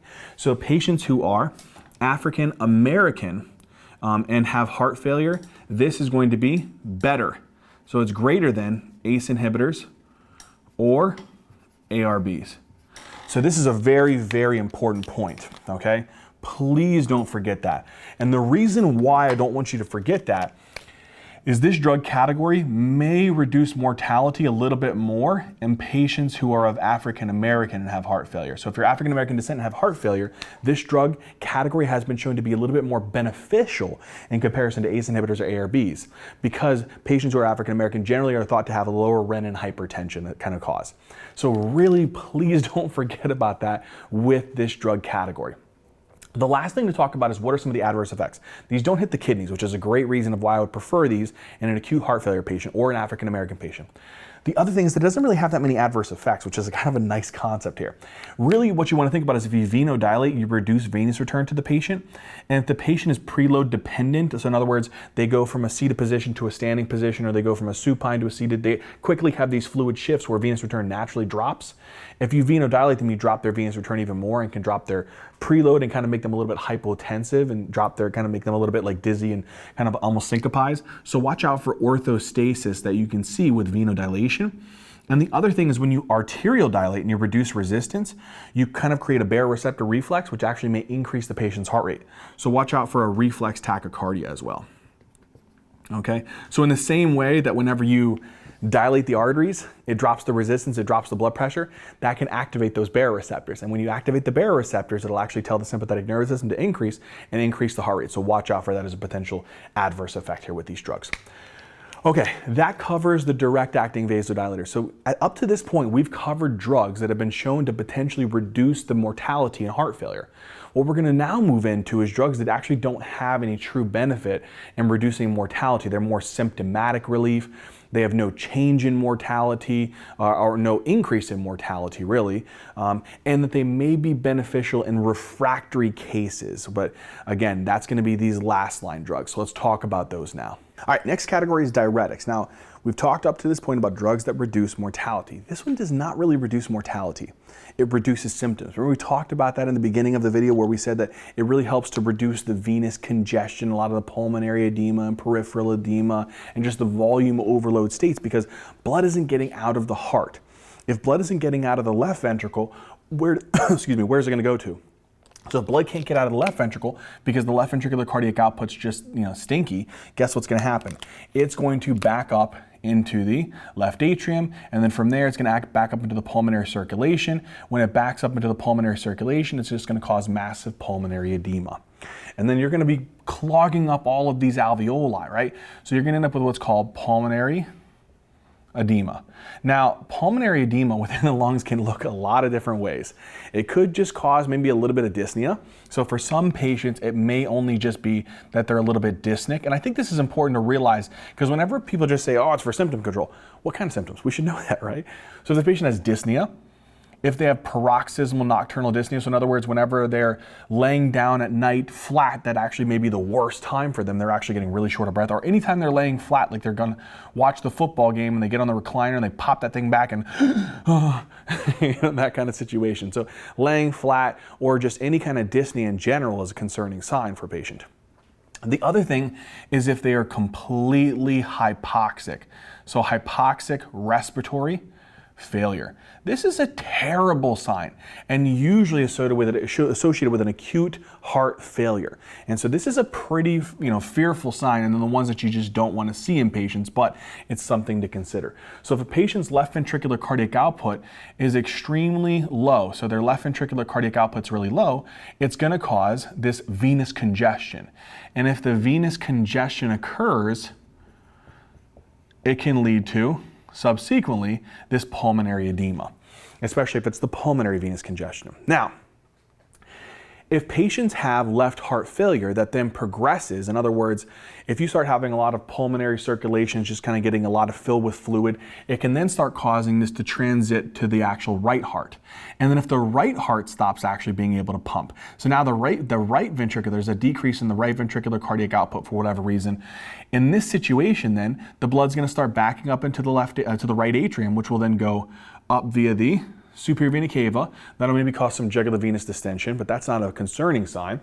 What would be a problem is if this kind of backs up down the inferior vena cava and starts kind of causing a lot of edema within the abdomen or within the actual extremities. So then you start ending up walking around with like these tree trunk legs because they're so dang swollen. So watch out for any kind of peripheral edema. Okay, and sometimes this can even kind of accumulate within the abdomen, cause a lot of like abdominal congestion, so it can cause like ascites, hepatomegaly, things of that nature. So watch out for that as well. But this is a type of congestion as well, and this is more of a systemic congestion. So this is a systemic venous congestion. Okay, so systemic venous congestion, and then pulmonary venous congestion. So this is pulmonary congestion. So you can see these two particular types of effects whenever a patient has a reduction in cardiac output. Blood can back up into their venous circulations. What I can do is give diuretics. And what the diuretics are going to do is they're going to cause me to block sodium and water reabsorption at the kidney tubules, cause me to pee out. So what I'm going to do is I'm going to inhibit sodium and water reabsorption. So whenever the blood's supposed to go through the kidneys and then it's going to undergo its actual filtration process and then it leaves the kidneys, I'm going to decrease the amount of sodium and I'm going to decrease the amount of water that is reabsorbed. Okay, so I'm going to decrease sodium and water reabsorption.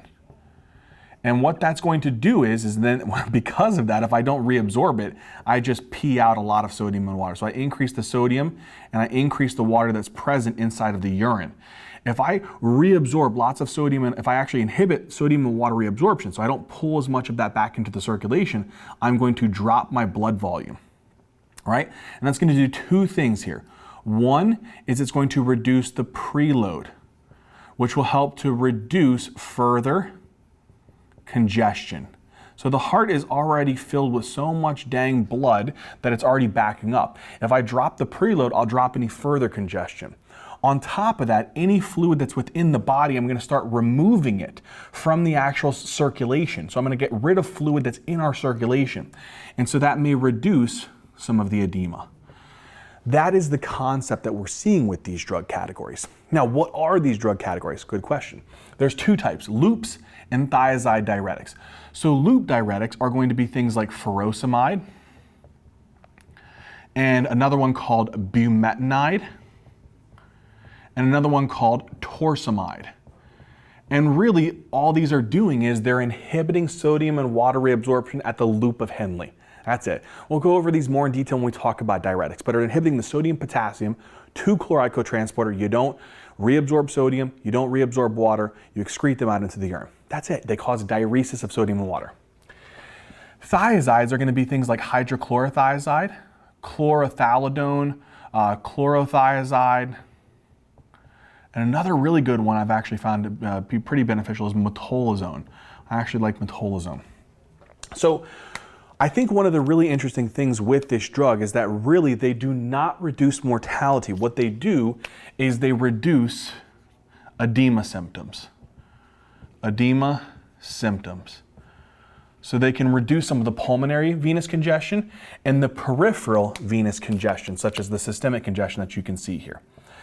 Now, if a patient has this, I think it's really important to realize that yes, it is important to not be having swollen up legs. So yes, diuretics should be used if a patient has peripheral or pitting edema. But I think the more superior reason to do these is if a patient has pulmonary edema. That should definitely be something that you incorporate into the patient's actual medical regimen. But it's also important to make sure that you're having changes in their dietary recommendations, so reducing their salt intake, reducing their water intake. Those are important things, weighing themselves and make sure that they're not gaining too much weight, meaning they're retaining a lot of sodium and water within their body.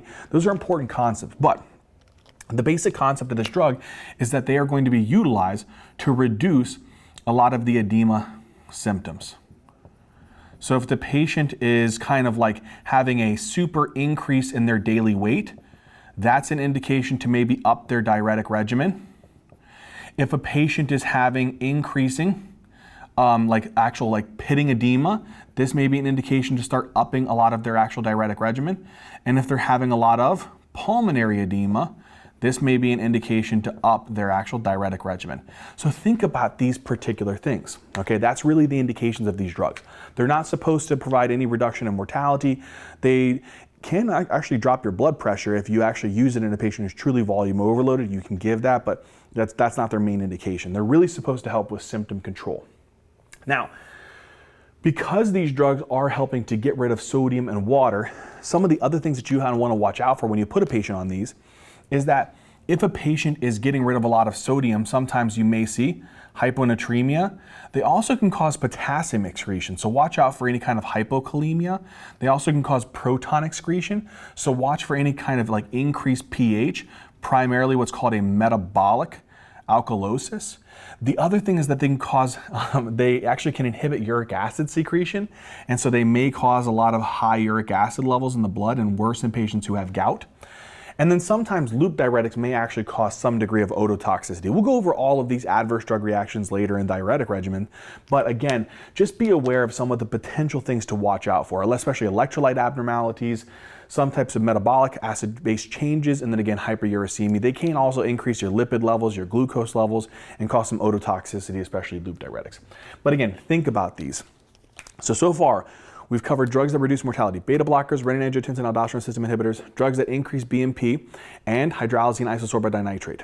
Then we talked about drugs that reduce the symptom problems, so edema problems. This is the diuretic regimen, okay? And what I actually really like to do sometimes with these patients is if they're really kind of edematous and I'm not just getting enough of that weight off, I'm not getting their weight down, I'm not getting enough of an actual diuretic effect, I actually like to combine these. So oftentimes I will put a patient on something like furosemide and metolazone to help to be able to pull off just a little bit extra sodium and water to really diurese the patient down and drop their weight, drop their edema symptoms as well. So a little kind of hack or trick that you may gain. Okay, now that we covered that, let's go into the next situation. A patient at this point, if you're on all of these medications, so a patient is on, let's say that they're on a beta blocker, they're on an ACE inhibitor or an ARB, or they can't tolerate that and they're on ARNI, okay? Or they're African American and they have poor renal function, so instead they're on a hydralazine or isosorbate dinitrate. They're also on an aldosterone antagonist. And then they're also on diuretics for symptomatic control for edema symptoms and just volume overload states. But they're still refractory, they're not getting any better. That's when we're gonna add in these next drugs. So the next one we're gonna talk about, you probably won't see too often, but we will mention it. It's called Ivabradine. So let's talk about that one, and then we'll finish off with positive inotropic agents. All right, next drug, Ivabradine. Really, this drug it's really not something that you'll see that often, but it's primarily used in refractory CHF, okay? And really what we really should actually say is, again, it's just because this is what the evidence has shown us. Heart failure with a reduced ejection fraction. Okay, so if a patient has refractory heart failure with a reduced ejection fraction, and this is just the way that they determine this based upon the studies, it has to be an EF of less than or equal to 35%. So this is a drug that we'll give to patients who have refractory heart failure with an EF of less than or equal to 35%, and we'll talk about some other inclusion criteria for it. But this drug, what in the living crap does it do? How does it help patients?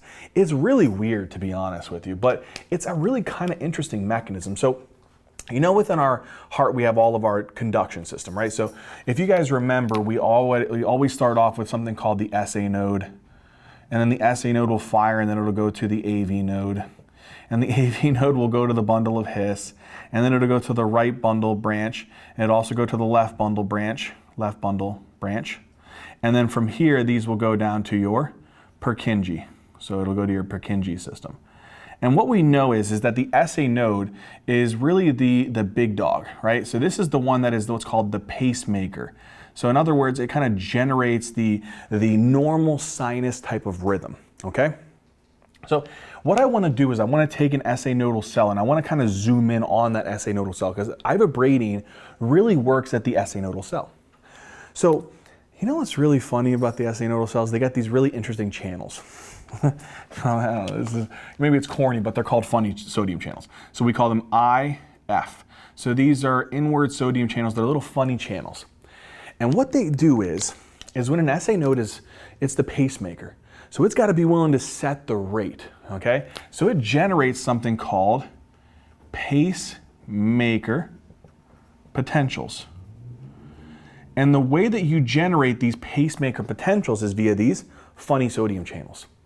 So what happens is inside of this cell, what we're going to do is we're going to look at an actual membrane potential. So here's going to be what's called your resting membrane potential. And then here is going to be your threshold potential, all right? In order for me to get to resting membrane potential to threshold potential, I have to make the inside of the cell, as I go up, I'm more positive. I got to make the cell more positive.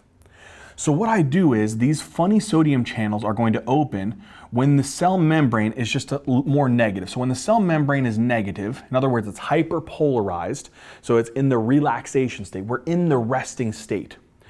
It opens up these funny sodium channels and it allows for sodium to kind of trickle into the cell. When the sodium trickles into the cell, that makes the inside of the cell slightly positive. So now what I'm going to do is I'm going to just kind of take my resting membrane potential and I'm going to bring it up here about almost close to threshold potential. I'm going to bring it pretty darn close. And what I'll do is I'll cause the inside of the cell to become just positive enough that I activate other channels. And these are called T-type calcium channels. So these are called T-type calcium channels. What they do is they allow for calcium to rush in to the cell. And when they rush into the cell, they make the cell more positive. And when they make the cell more positive, they get the actual resting membrane potential just to the patient's threshold potential. And then finally, that activates the last channel, which is, we'll just do this one in red here. It activates that last channel, which is that L-type calcium channels. If any of this sounds unfamiliar, go watch our video on the cardiac conduction system. We talk about this in more detail. But then what happens is this inner calcium activates this L-type calcium channels. And then all that happens here is calcium will flood into this dang SA node cell. And when it floods in, it really makes the cell super positive, and this will help to be able to generate the action potential. So then when you generate your action potential, right? And then from here, you'll have that kind of phase where you come down, and then you kind of start it all over again, right? So this will lead to the depolarization, and then after the depolarization, it'll kind of go into the repolarization, and then it'll start over again, right? So then it'll kind of do this. You'll have, again, the funny channels open back up. They'll get them close to the threshold, but not completely there. Open up the T-type, that'll get the L-type to open, the L-type will open, you'll depolarize, and then you'll repolarize, right? And then the same concept happens. Okay, what I'm gonna do is, it's important to remember that these channels are active during what phase? Well, if it's during kind of when the patient is in the resting membrane potential, that's when they actually open up. At this point here, so from this point here to this point here, the patient is in diastole. At this point here to this point here, the patient is in diastole. What I'm going to do is, I'm going to give a drug, Ivabradine, and it's going to block these funny sodium channels. If I block the funny sodium channels, I don't allow sodium to come in and trickle into this cell as easily. So that means I have less sodium that enters into the cell. That means I have less of these positive ions. That means it takes a longer time for me to activate these T-type calcium channels. That means that whenever the T-type calcium channels actually open up, it's going to be way later. And if it opens up way later, it's going to take a longer time for them to activate the L-type calcium channels to trigger a depolarization. So now, imagine this is normal. Now what I'm going to do is I'm going to take this situation here, and I'm going to take a patient who's now on ivabradine. And what it's going to look like here is here's their resting membrane potential, here's their threshold potential, and it's going to look like this now. So let's say here, I'm going to do it here in red. This was the normal patient. So here in red is the normal situation. So we go here, and we go here, down, here, down. Okay, that's going to be the normal patient. Now you have the patient who's on ivabradine. If they're on ivabradine, this phase, as they work their way up towards threshold potential, is going to take a longer time because I'm blocking the inward sodium channels. So less of that inward sodium influx occurs, less of the T-type calcium influx occurs, and it's going to take a longer time for me to activate the L-type calcium channels to trigger the depolarization. So because of that, it's going to look like this.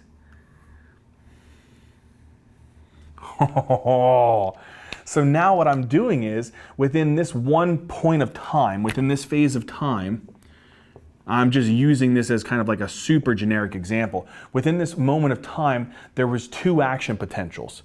Now there's only 1. And this is actually very interesting because, again, it's really affecting the diastolic time frame. So what you're going to see here is it's going to block the inward sodium channels and slow down the actual activation of the SA node, which is going to decrease the firing of the SA node. What will that do? That'll drop the patient's heart rate. So what I'm going to see out of this is I'm going to see a drop in the patient's heart rate. Okay, that's one particular thing that I'll see. The second thing is that if this is determining diastole, this kind of like space here, if I look here for this patient, here's their diastolic period right here. So it's right before they begin to actually contract. So at this point here, they're contracting. Then they go into this repolarization phase. And then again, they actually are going to still be relaxing, and then they actually contract. So what I'm going to do is if I lower the patient's heart rate by actually delaying the depolarization effect, I allow for a longer diastolic filling process. And so what I'm going to do is I'm going to increase the diastole time, because I'm lowering the heart rate and prolonging or delaying the depolarization of the SA node. So if I delay the depolarization of the SA node, I drop the heart rate and I increase my diastolic time frame, which if I increase diastolic time, that's going to increase the actual ventricular filling, and it's going to increase coronary perfusion. Ooh, that's a good thing. So I'm going to gain a couple benefits out of this. I'm going to drop the patient's heart rate by blocking the SA node and reducing the actual amount of ions that are coming in via the funny sodium channels. I'm going to prolong the actual, or I'm going to delay the depolarization of the SA node. If I delay the depolarization of the SA node, I drop the patient's heart rate because it's not firing as fast. So then the conduction from the SA node to the AV node is reduced. So there's going to be less signals that are moving via this pathway. It's going to drop the patient's heart rate. But also, if I prolong or I delay the depolarization, that means that a patient has a longer time period before it actually starts to contract. So its diastolic time frame is longer, which allows for it to fill better. And if you increase filling, what do? You improve the patient's stroke volume and you improve the patient's cardiac output. So this will increase stroke volume and cardiac output. And it'll give them more time to perfuse their coronaries and give the myocardium oxygen. It doesn't reduce mortality. Okay, that's a big thing. So the question is when do I do this for a patient? Okay, I know that it's going to drop heart rate. It's going to suppress the SA node, dropping heart rate, delay or actually prolong the actual the phase before it actually causes depolarization. It's going to delay depolarization of the SA node, dropping the heart rate, improving diastolic filling. When do I use it? Let's say they have one particular situation. They have an ejection fraction of less than or equal to 35%. That's one particular scenario. They have normal sinus rhythm, and I can't stress this enough. This is extremely important. You're trying to suppress a sinus rhythm, okay? So when you're hitting the SA node, you're trying to block or inhibit the SA node, which is inhibiting the actual depolarization, the conduction of action potentials from the SA node down. You're not trying to block the AV node. And so if a patient's in AFib, this is not the particular indication for this drug. You're trying to block the SA node. You're blocking the funny sodium channels only in the SA node. On top of that, they have to be somewhat tachycardic. So their heart rate has to be greater than 70 beats per minute and maxed on a beta blocker. If they are maxed on a beta blocker, they have a heart rate greater than 70 beats per minute, and it's normal sinus, and their EF is less than 35%, then you'll consider giving this drug. Then you can start Ivabradine. The only other indication is if it's not maxed on a beta blocker, it would be, or they have a contraindication to a beta blocker. So somewhat of an alternative or add-on therapy. It could be really an alternative if they have a contraindication to a beta blocker, and maybe a add-on if they have maxed on a beta blocker and you want to see if you can get a little bit more love with giving Ivabradine to suppress that heart rate just a little bit more. So again, you need the patient to have an EF of less than or equal to 35%. You need them to have a normal sinus rhythm because you're suppressing the SA node. You need them to be a little bit tachycardic, even maximally acted on by a beta blocker, or they have to have a contraindication to a beta blocker. Then you can consider Ivabradine. Now, with this drug, what should you watch out for? If you put someone on Ivabradine, be careful. I mean, one of the big things is that you're suppressing the SA node, so you could potentially see bradycardia. And here's the other one. It's a weird one, but it can cause like blurry, kind of like luminous vision changes. So it can actually cause like bright vision changes, which is interesting. Exactly how?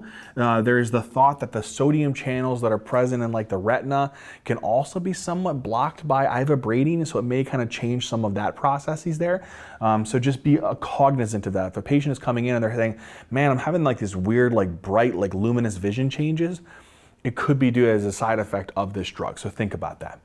All right, so Ivabradine given to patients with refractory heart failure who generally have an EF less than 35%, normal sinus, heart rate greater than 70, maxed out, or have a contraindication to a beta blocker, you can consider Ivabradine.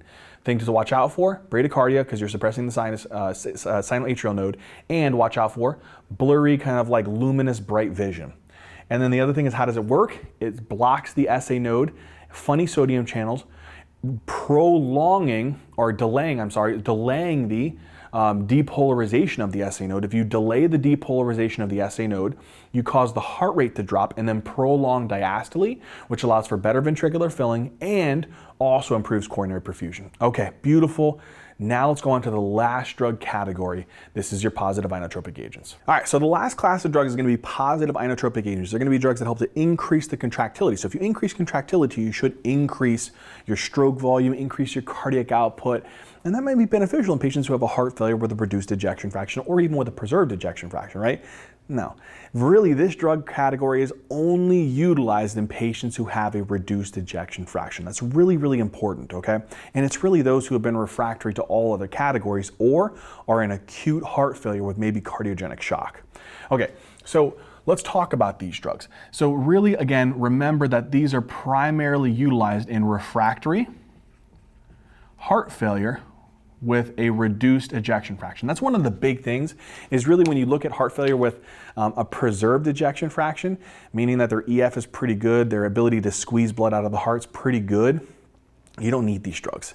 Okay, the only time where you really have a big difference is between heart failure with a preserved and reduced EF is that patients who have a reduced EF, they need that increase in contractility. So they depend upon that squeeze maybe a little bit more. So positive inotropes really only in heart failure with a reduced, not really utilized or helpful at all in heart failure with a preserved ejection fraction because their contractility is okay. Okay, so let's talk about these drugs. Digoxin is going to be the first one. Now, digoxin is actually interesting, okay? Now, this drug is a drug that we give to patients. Might as well just knock out the indication for it right here. This is a drug that we would give to patients who are refractory to multiple meds. So they have a refractory heart failure with a reduced ejection fraction, and I'm talking that they've been refractory to the ACE inhibitors or the ARBs. And if they can't tolerate this, they've been refractory to the ARNIs. Or they've been on beta blockers. They've been on aldosterone antagonists. Or maybe they couldn't tolerate an ACE inhibitor or an ARB because they're African American. So if they're African American, maybe they've also been on hydralazine and isosorbide dinitrate. And on top of that, they're also on diuretics for symptoms, particularly like pulmonary edema, peripheral edema, congestive symptoms. So they're on all of these medications and the patient's still not having improvement in their symptoms. They're still not having an improvement of their ejection fraction. So despite all of these, the patient is still symptomatic and still has a low ejection fraction. In this particular situation, we'll add on digoxin. Okay, so let's say that a patient is on an ACE inhibitor, they're on a beta blocker, they're on a aldosterone antagonist, they're on diuretics, all of these things. They're still not actually able to have improvement of their symptoms and they're still having refractory low EF. You can give this drug. Now, one of the things about this drug is it hasn't been shown to increase mortality, but it doesn't decrease mortality. That's kind of interesting. But the other thing is that it actually may reduce hospitalization rates. And that kind of actually is kind of appealing in somewhat. So this is a good drug to give outpatient, okay? And you can also give it inpatient. These drugs down here, dobutamine and milrinone, they actually have been associated with higher mortality rates. So we really want to avoid giving these drugs. The only time we're really going to give these drugs is in patients who are in cardiogenic shock. And we'll talk about that in a little bit later. But in general, digoxin, we're going to utilize this drug as more of an outpatient medication that we could add on to this therapy. So for example, I said a patient's on an ACE or an ARB or an ARNI. They're on a beta blocker, they're on an aldosterone antagonist, they're on, maybe they can't tolerate an ACE inhibitor, an ARB, or an ARNI, and they're African American, we put them on hydralazine or an isosorbate nitrate, and we're relieving their symptoms with diuretics. If after that we add on the digoxin, what does the digoxin actually do to help these patients who have heart failure, right? Okay, we take here a contractile cardiac muscle cell, zoom in on it here. We take the AV nodal cell, zoom in on it here. Let's see what it does. On the contractile cardiac muscle cell, it works via altering two particular pumps. One pump is called the sodium potassium ATPase. This naturally pumps sodium out of the cell and pumps potassium into the cell. When I give digoxin, it's a cardiac glycoside, so it inhibits this sodium potassium pump. I can't pump sodium out of the cell then. Sodium then builds up inside of the cell. That's an interesting concept. Because on this other channel here, this channel actually is going to be a sodium-calcium exchanger. So calcium is present inside of the cell, and I want to get rid of it. So whenever the patient's actually going into kind of a repolarization, they're trying to relax and get themselves ready to be stimulated again to depolarize, I want to get calcium out of the cell, right? So generally what I want to do is I want to get calcium out of the cell and bring sodium into the cell. But the only way that I can bring sodium into the cell is if it's moving down its concentration gradient. Well, generally, sodium should be higher outside of the cell. But now I have sodium also that's really high inside of the cell. So what's the problem with this concentration gradient? Is sodium going to be able to move down its concentration gradient? No. So this process is inhibited. I don't let sodium come in, and therefore I don't let calcium go out. So if that's the case, what happens to the calcium level inside of the actual contractile myocardial cell? It increases. If I have increased calcium inside of the contractile cell, that's going to bind onto troponin like a son of a gun and stimulate it. And that's going to increase contractility. Now if I increase contractility, I will increase stroke volume and I will increase my cardiac output and hope to push more blood out of the heart. That is one of the benefits to this drug. So we call this drug a positive inotrope because it can help to squeeze blood out of the heart by having it contract harder.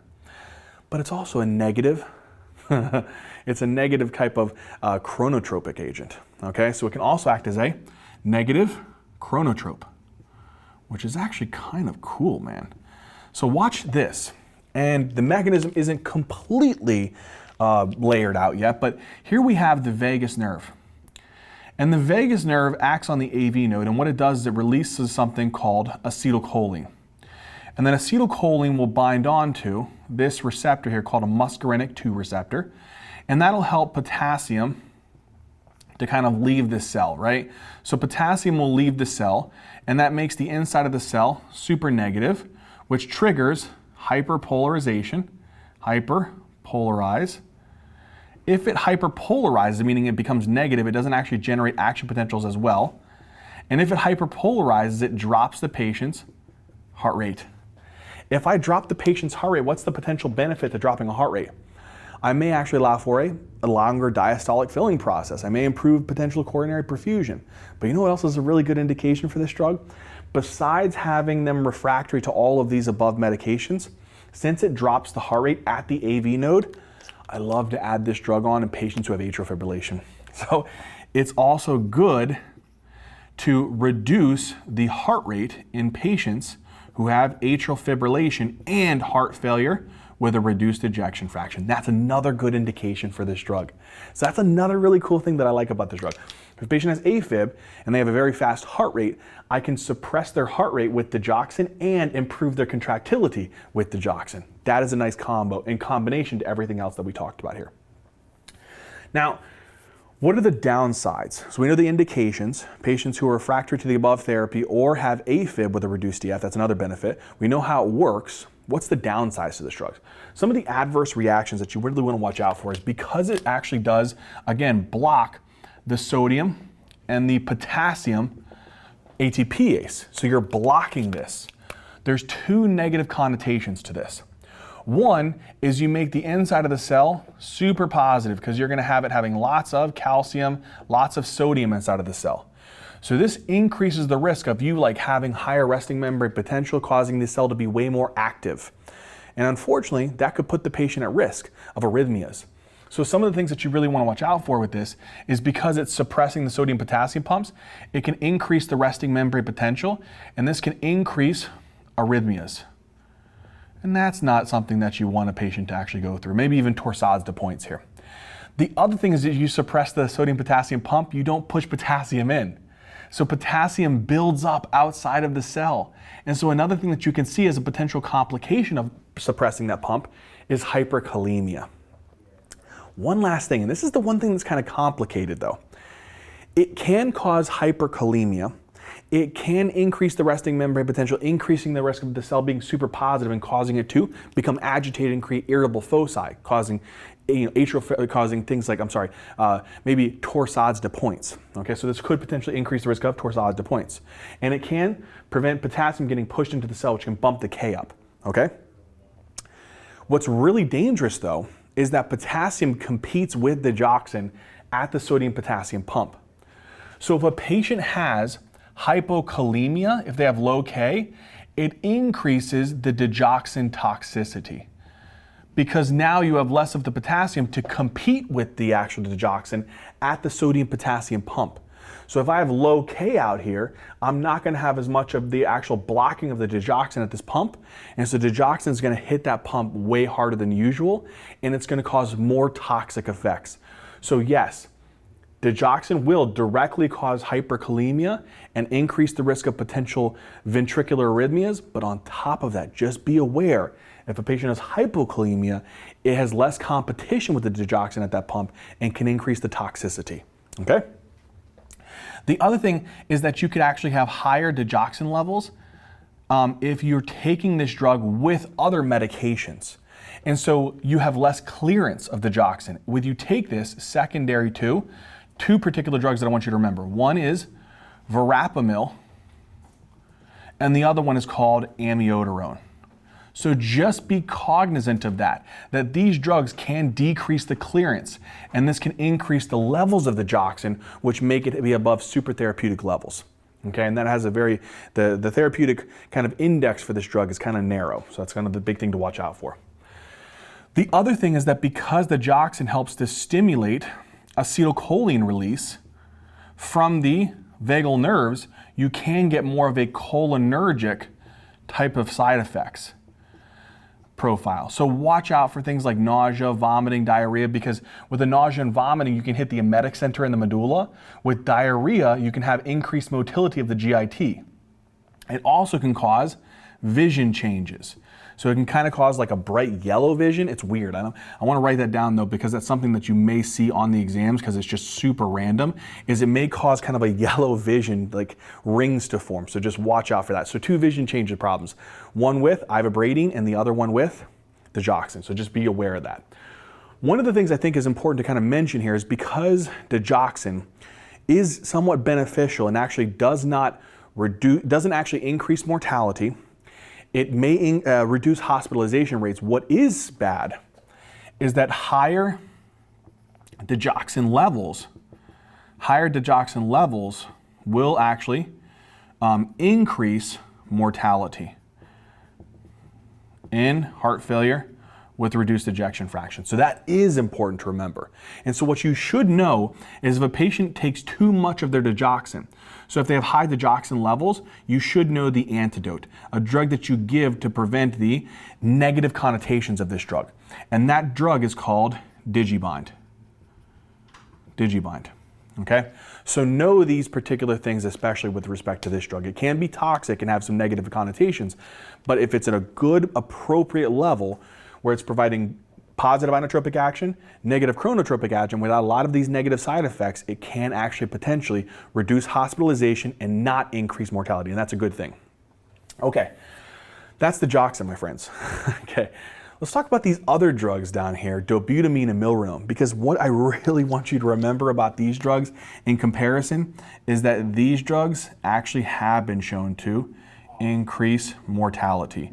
So I really want to be careful putting patients on these medications because there is a higher risk of mortality. So try to avoid these, but the reason we would do this, we're going to talk about a little bit, is the patient's in cardiogenic shock, and we have to. All right, so when we talk about these particular drugs, dobutamine and milrinone, they are going to be positive inotropic agents. One of the big things to be cognizant of is that these are both really primarily only utilized in a patient who has acute heart failure that is progressing to cardiogenic shock. So their cardiac output is so dang low that these are patients that aren't perfusing now. So if that is the case where they are not even perfusing particular organs, then unfortunately their risk of mortality is already high. So therefore we need to put these medications on these patients because it may be the only thing that actually helps them to generate a perfusion to very vital organs. You want your coronaries to perfuse. You want your brain arteries. You want the actual circulatory vessels, your anterior and posterior circulation to perfuse your brain. You want blood perfusion to your kidneys. You want perfusion to your skin, right? So those are essential for survival. So it's important to be able to understand why we would really utilize these drugs. Okay, so with that being said, do realize that we want to avoid them, but if we have to, we're doing it because the patient's at high risk of death anyway. If we give these drugs like dobutamine or milrinone, they're primarily IV infusions. Okay, so we primarily give these as kind of like an infusion. Okay, so these need to be closely monitored, and usually these patients are in a cardiac ICU for this. When you give dobutamine, how does it work versus how does milrinone work? So just so I want you to be aware of these. Dobutamine is a beta agonist. That means that this puppy hits the beta 1 receptors on the heart. On the contractile cells of the heart, it'll actually hit the beta 1 receptors, and it also hit the beta 2 receptors on the arterial smooth muscle cells. All right, that's really interesting. So now, I give dobutamine, it hits these beta 1 receptors. What's it gonna do to the contractile myocardial cells? It's gonna activate all of the actual G protein pathway, which will help to increase calcium. And that will stimulate the contractile myocardial cells. And you'll have an increase in contractility. So therefore, if I increase contractility, this is a positive inotrope.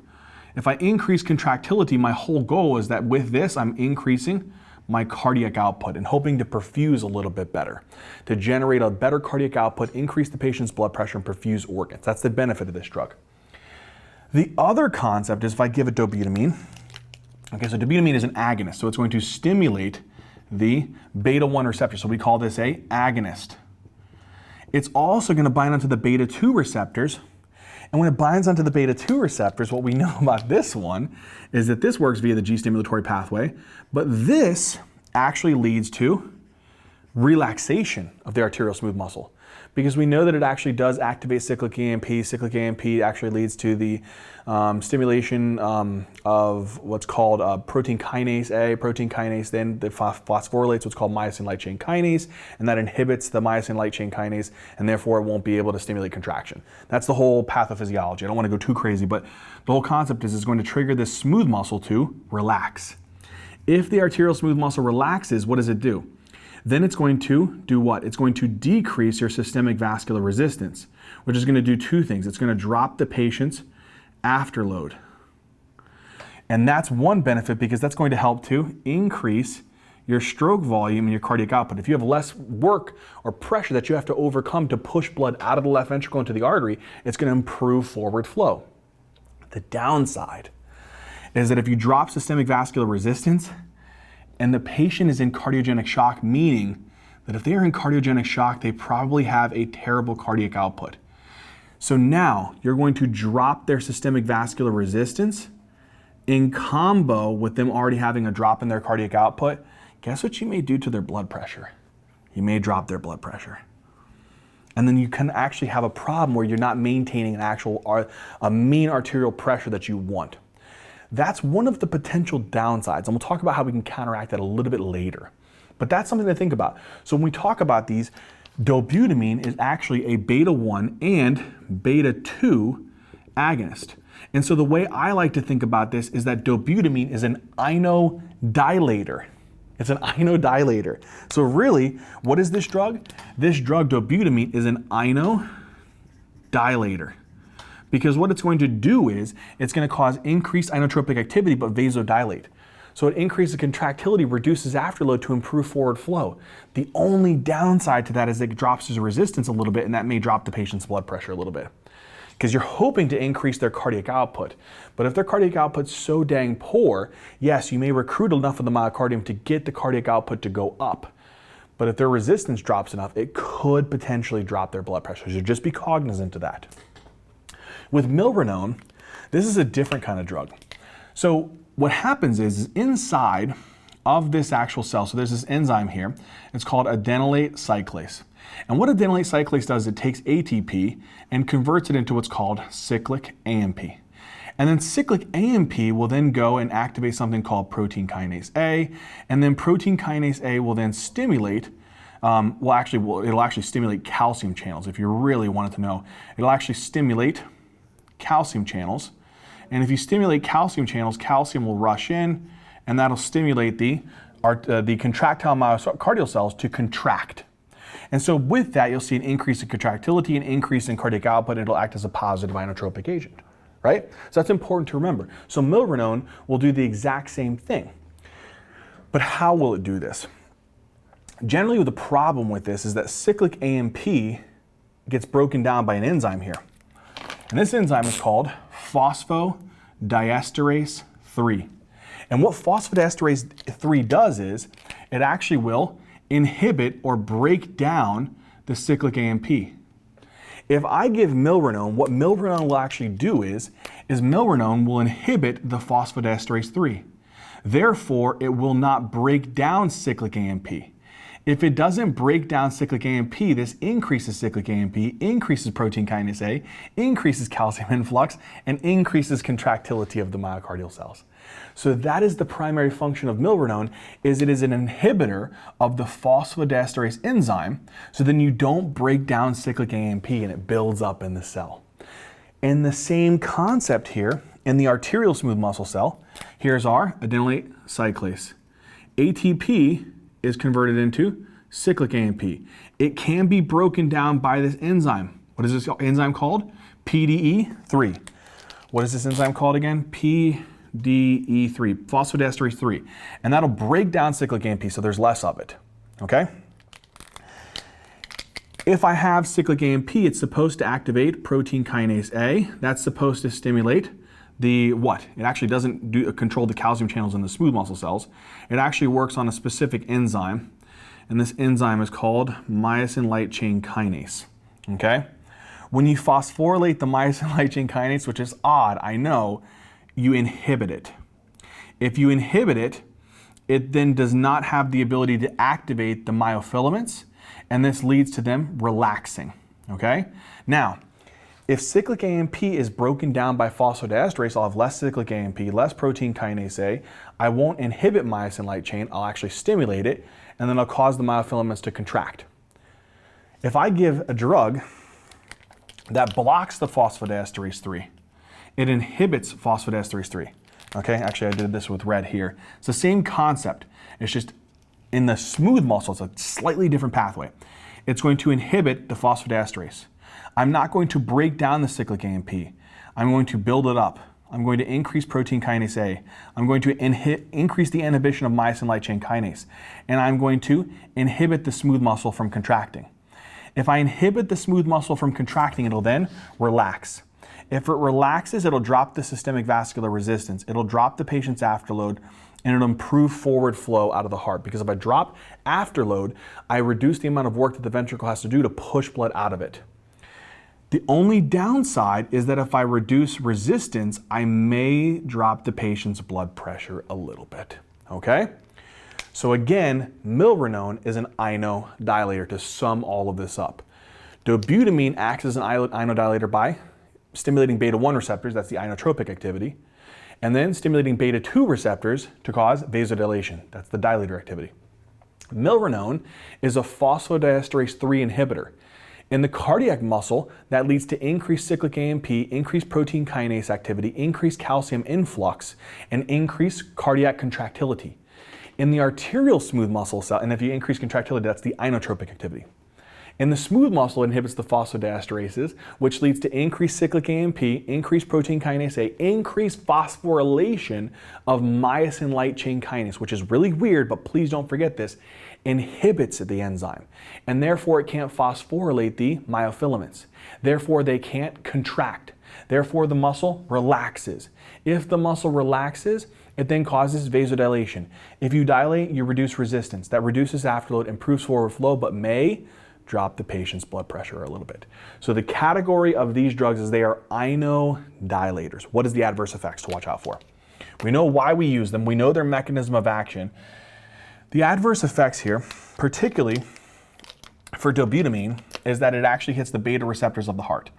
So dobutamine, it directly stimulates the beta-1 receptors on the nodal cells. So with that being said, one of the things that you want to think about here with dobutamine is that it can really cause a lot of tachycardia. So it may increase the patient's heart rate. Also, if you increase contractility, the reason why this is a problem is imagine you keep stimulating and stimulating and stimulating and stimulating the heart to contract. Eventually, it's going to get weak. That's one of the problems with CHF.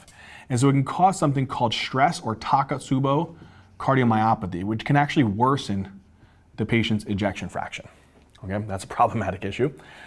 On top of that, it also may cause vasodilation, which may sound beneficial, right? It may sound beneficial because it's going to reduce afterload, and that is a good thing.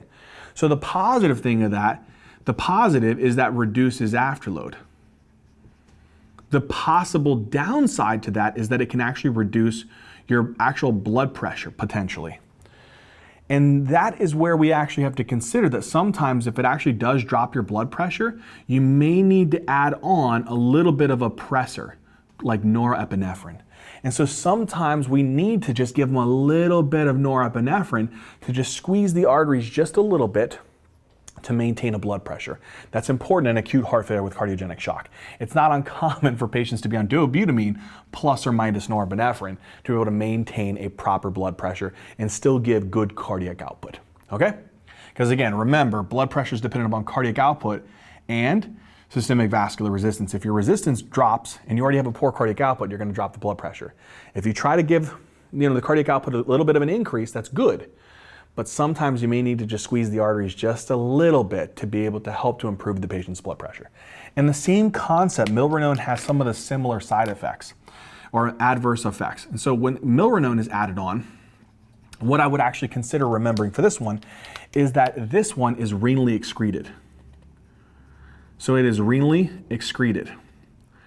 And so if a patient has acute renal failure, this can increase the levels of milrinone, which can cause it to actually have more adverse effects. One of the things is that, again, it actually can be vasodilated. It can cause vasodilation. And again, the positivity behind vasodilation for patients with CHF is that it will afterload reduce. And that sounds like a great thing, and it is a great thing because it'll improve forward flow out of the heart. But again, it may reduce the systemic vascular resistance, which may drop the blood pressure just a little bit. Because again, you're dropping systemic vascular resistance, that's going to drop blood pressure. So you may need to add on a little bit of norepinephrine to be able to maintain a proper blood pressure for these patients who are in cardiogenic shock. It's not uncommon. All right, my friends, that's all the inotropic agents. That's all the medications. But we're not done, because I think one of the more important things is that we covered so many drugs We covered so many pathways and mechanisms. It can be so daunting, and it can be very confusing to know, okay, well, I just learned all these drugs. If I have a patient that comes in and have heart failure, I don't know if I'm gonna know how to treat them. Let me take you through, if a patient has chronic heart failure, how you'll medically manage them, looking at potentially the New York Heart Association classification. And then let's say that you're in the ICU and you have a patient who comes in and they're in acute heart failure, acute decompensated heart failure. How do I know when to use some of these drugs and when to not use some other drugs? We'll talk about that as well to finish off this lecture. All right, my friends, so now we got the patient who has chronic heart failure. How are we going to manage these patients? Well, we use something called the New York Heart Association classification. And what this does is it looks at primarily like three things. It looks at the patient's symptoms. It looks at the patient's, if they're having symptoms present. So in other words, do they have pulmonary edema? Do they have fatigue? Do they have dyspnea? Do they have peripheral edema? All of those symptoms that we discussed prior. Then they also want to know, do they have structural heart disease? So in other words, do they have those remodeling changes? Do they have left ventricular dilation? Do they have left ventricular hypertrophy present? And then do they have risk factors that put them at high risk for heart failure? So like hypertension. And so that easily can kind of like help us to sparse out which one it is, type A, type B, type C, type D, and that determines which types of medications we should put them on or what they belong on according to that. So Heart Association Class A, if we look at those three particular categories, let's say first, symptomatology. Does the patient have any symptoms? Usually in this particular classification, they're usually having no particular symptoms. And so if they're not really symptomatic, that's one particular reason to think about these patients. So not really symptomatic. Okay, the other thing is, do they have any structural heart disease? So they would have no structural heart disease. So in other words, they have no LVH, they have no left ventricular dilation or cardiomyopathy present. And then the last thing is, do they have any risk factors that put them at high risk for heart failure? And in this, they would actually have that potentially present. So in this particular scenario, they would have risk factors for heart failure. So positive for risk factors. And this could be things like hypertension. That's very, very prevalent and common in patients with heart failure. So with all of these, this puts you in Class A. What do they recommend? Well, first they recommend like dietary changes, things that are not medication related. So trying to risk factor modify, reduce your dietary intake, things of that nature, working out, all of these other things that you can do before you get put on medications. But if you have to require medication, the medication that is best suited here is an ACE inhibitor or an ARB. So that's the first way that we start off. Not too bad. Then we go to the next particular situation here. Now the patient has negative for symptoms, but they have some type of left ventricular hypertrophy or left ventricular dilation, and they have some type of risk factor. So they're negative for symptoms, they have some type of presence of left ventricular hypertrophy, left ventricular dilation, and they do have presence of risk factors, such as hypertension or CKD, etc.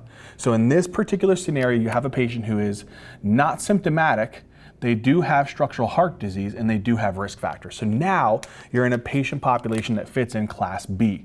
In that situation, if the patient is on an ACE inhibitor, okay, or they're on an ARB, then you add on another drug. And so this is when you add on a beta blocker. And again, the beta blocker is best situated if the patient has a low EF, because it's going to initially drop it, but it'll increase it eventually. If they are post-MI, because it's been shown to reduce mortality, or if they have coronary artery disease, add this drug on. It can reduce mortality, okay? Then we move into Class C. For Class C, they do have symptomatology. So they develop dyspnea, exertional dyspnea, they develop fatigue, they have poor perfusion, they have lots of like venous congestion within the pulmonary and peripheral circulation. They do have structural heart disease, left ventricular hypertrophy, dilated cardiomyopathy present. They do have positive risk factors, such as hypertension, CKD, etc. So they have all three of these particular problems.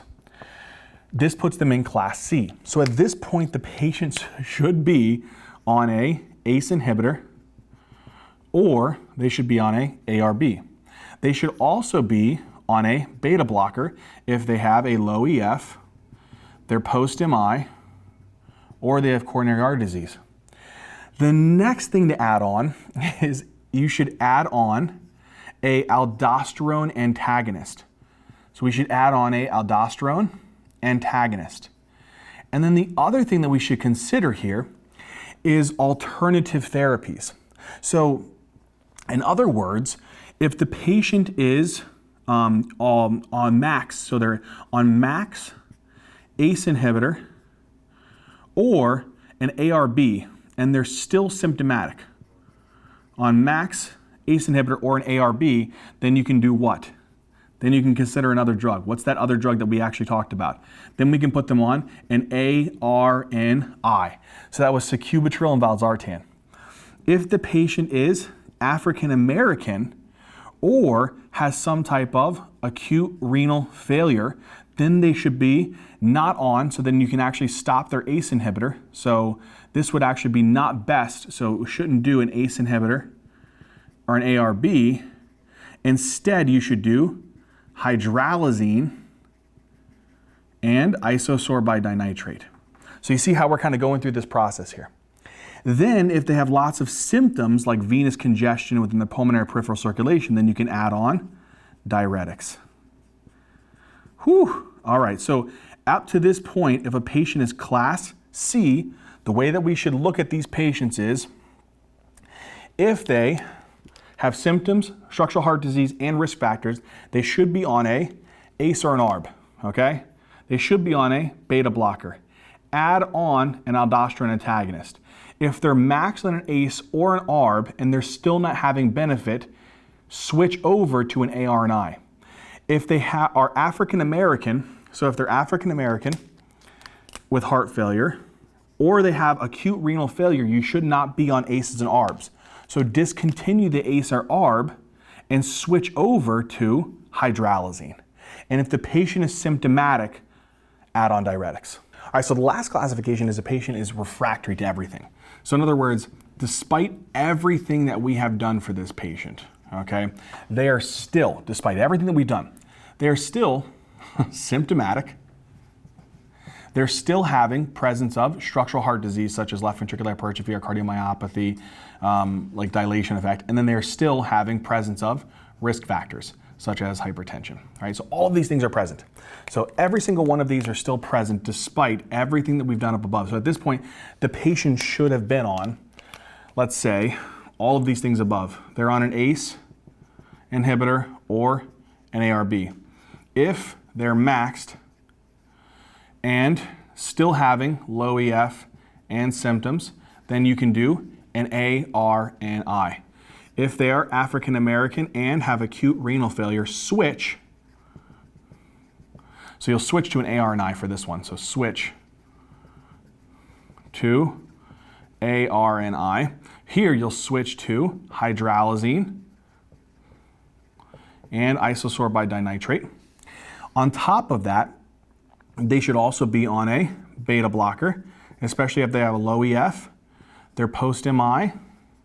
You guys are gonna never forget this stuff. And then CAD. They should also be present on a aldosterone antagonist. And then lastly, they should also be present on a diuretic for symptom control of their venous congestion, okay? Despite all that, then what do? Then we add on Ivabradine, and the reason we would add on Ivabradine is if they have an EF that's less than 35%, normal sinus rhythm greater than 70 beats per minute, and they're maxed on a beta blocker as above, okay? Or they have a contraindication to a beta blocker. And then lastly, we can add on a positive inotrope like digoxin. It's the only one that we should add on. We can talk about acute heart failure, the other inotropes. But this one we would add on as well. And especially potential benefit, AFib. If a patient has atrial fibrillation, this may confer an actual additional benefit to this drug. My friends, this is how you would actually manage a patient who has chronic heart failure, step by step by step by step, in a stepwise manner according to this classification system. The difference is, patient comes in with an acute heart failure. So they have a history of chronic heart failure. You're managing these patients.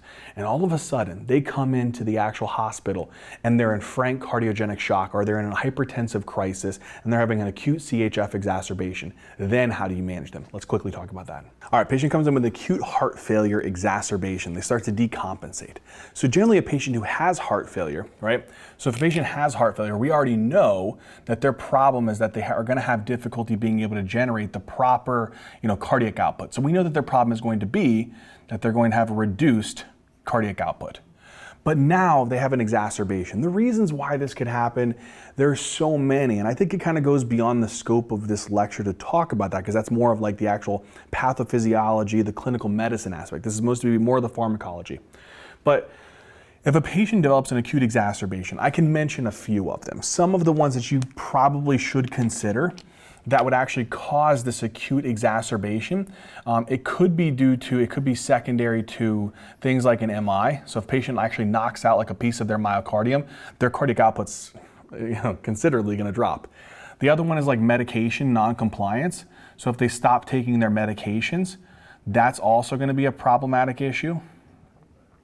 Another one could be if they have acute renal failure, because then it causes them to become volume overloaded, and now they're dealing with more volume than they usually can. Another one is actually a hypertensive crisis. So for whatever reason, the patient's blood pressure shoots up to like 270 over 140 for whatever reason. I'm just kind of giving you guys the point here, but they have like a hypertensive crisis. So their blood pressure is like crazy, crazy high. So this could be some of the reasons why the patient would go into an acute heart failure type of reason. They could blow a mitral valve, they could blow an aortic valve. There's a lot of different things of why this could happen. But the whole concept is the patient had a reduction in their cardiac output, they had some type of trigger, and that trigger led to a further reduction in the cardiac output.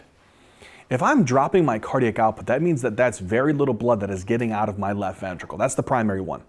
So that means that all the blood that I'm supposed to be squeezing out of my left ventricle, very little of it is getting pushed out of the actual left ventricle.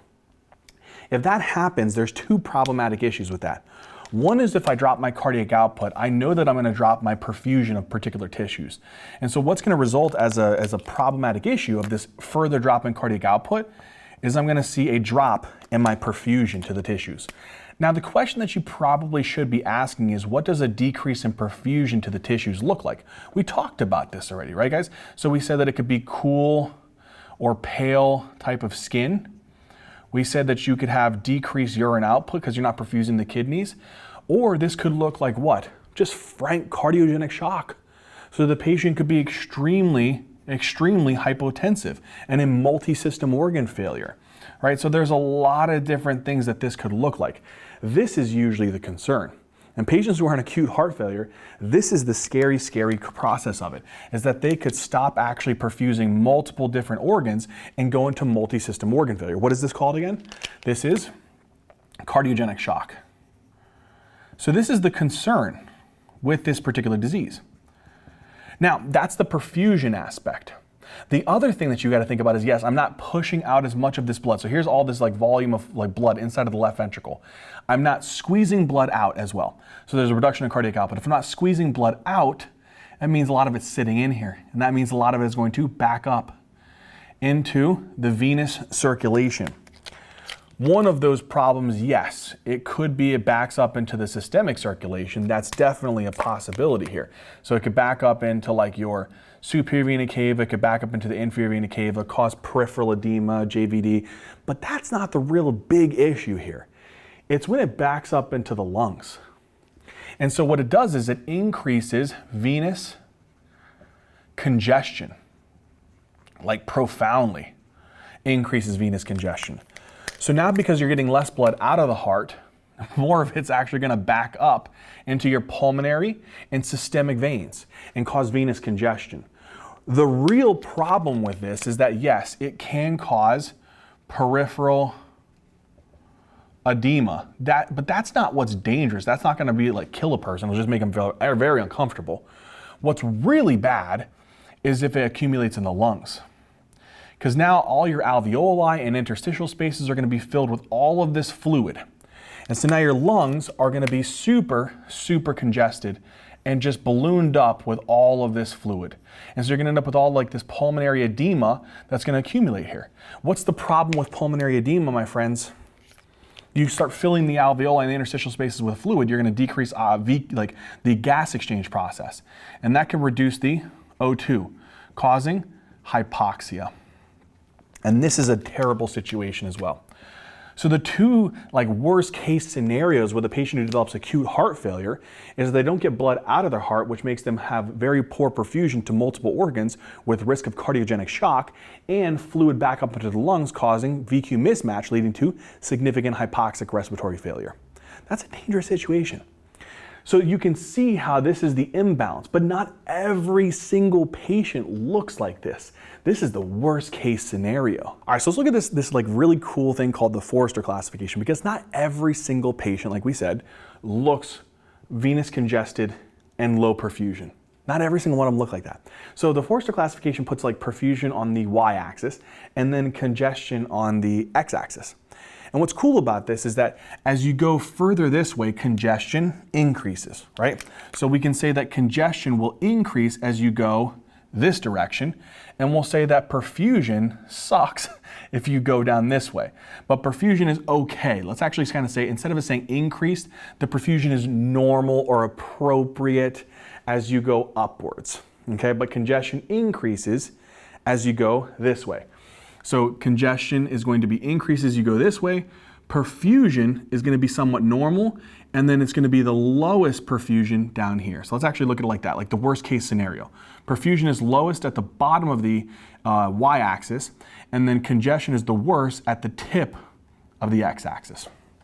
Okay, so that puts us into 4 classifications. In this one here, let's actually start here. So this top one here, they have normal perfusion. They have normal perfusion, right? And they have decreased or little congestion. So they don't really have much congestion. So if they have normal perfusion and very little congestion in this particular situation, according to this kind of Forrester classification, then they're well perfused. So their extremities should be warm, they should be making urine, their blood pressure should be appropriate, they shouldn't be in frank shock. So because of that, we call these patients warm. Congested.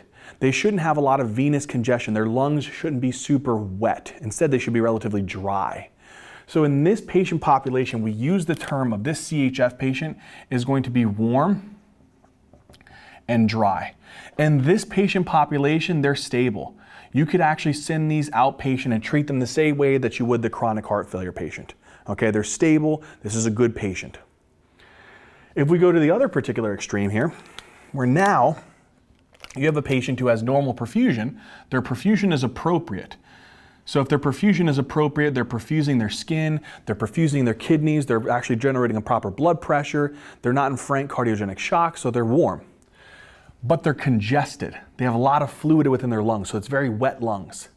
So if they have a lot of congestion in this particular situation, they're warm because they're well perfused, but they're wet because their lungs are filled with a lot of fluid because there's lots of venous congestion.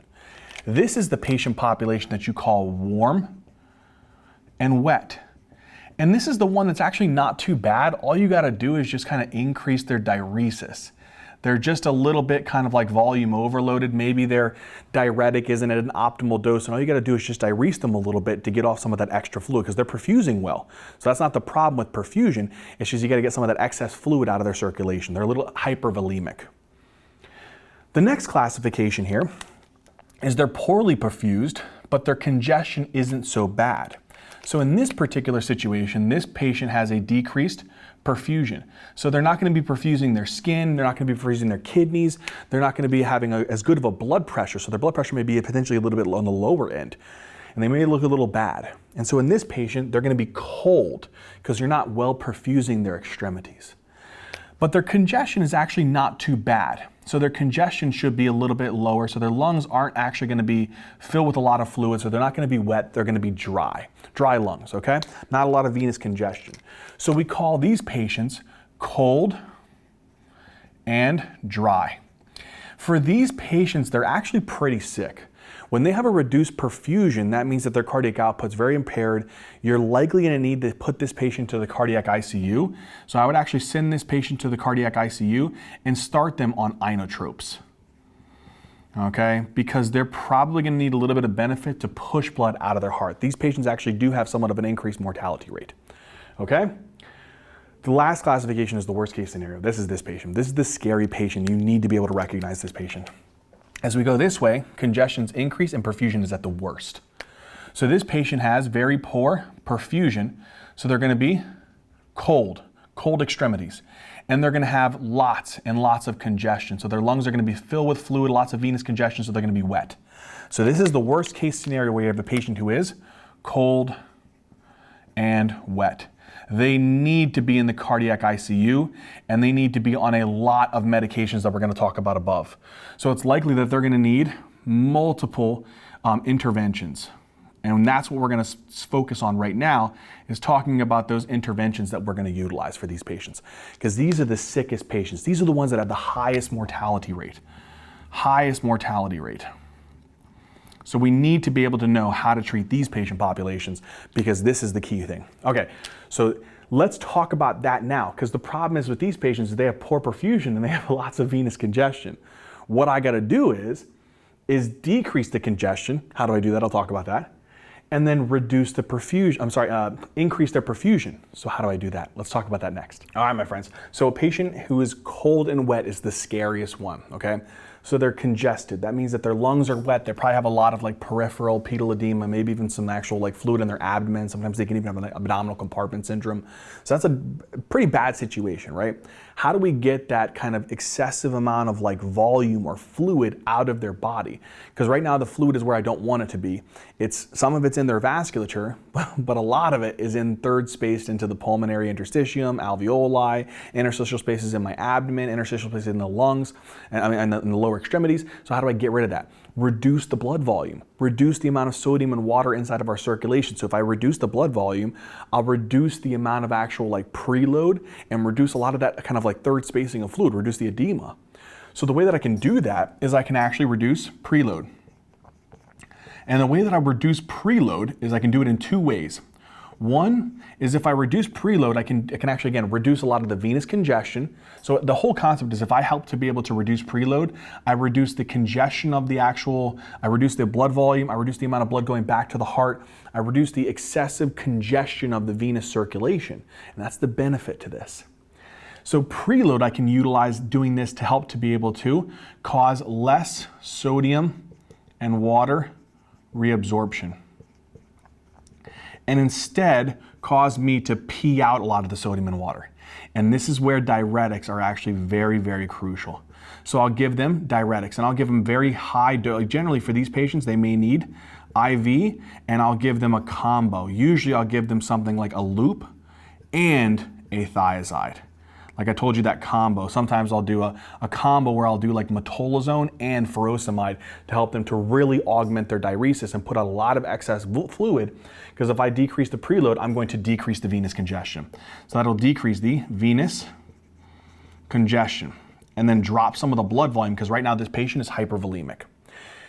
The other way that I can reduce preload to reduce the venous congestion is I can venodilate. So if I drop the preload again, I can drop venous congestion, which is the problem in this particular disease. One of the ways that I can do this may be causing venodilation. So if I venodilate, I reduce venous return, and that reduces preload. The drugs that I can utilize for that is going to be things like nitroglycerin and morphine.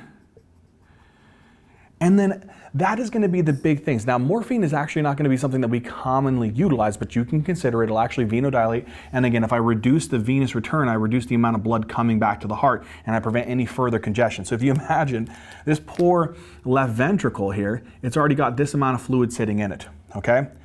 And then if I have a lot of venous return, I'm going to add more fluid on top of that, and then on top of that, and on top of that, and then it's just going to keep backing up into the lungs. If I inhibit that process and inhibit any further filling of the lungs, I'm going to prevent any further venous congestion, reduce the blood volume, and help to prevent any of that more fluid from accumulating. So that's going to be a potential benefit, and I actually may remove some of that fluid. That's going to be the potential benefit from the medical therapy. Some other things that you could do that are non-medical is BiPAP. I love BiPAP for these patients. And on top of that, maybe even like positional changes, having them kind of like seated upwards, having their legs kind of dangling down. That actually can be somewhat potentially beneficial as well. Okay, so reducing congestion is going to be helping to give them diuretics. This is going to be front line. So first line, nice IV diuretics. And then second would be helping to venodilate to reduce the preload, things like nitroglycerin or morphine. Okay? For the other situation, I want to improve perfusion. So right now my extremities are cold, I'm not making urine, my blood pressure is low, and I'm not perfusing a lot of organs, and I'm at risk of multi-system organ failure. What do I do for these patients? In these patients, there's 2 patient populations, and it seems confusing, but it is possible. In one patient population, you can have an extremely hypertensive CHF patient. So you can have a hypertensive acute heart failure patient, believe it or not. And these patients, they have a significantly reduced cardiac output. But for some reason, their systemic vascular resistance is through the roof. So if their systemic vascular resistance is through the roof, that could be the problem, because remember, blood pressure is dependent upon 2 things. It's dependent upon cardiac output, and it's also dependent upon systemic vascular resistance.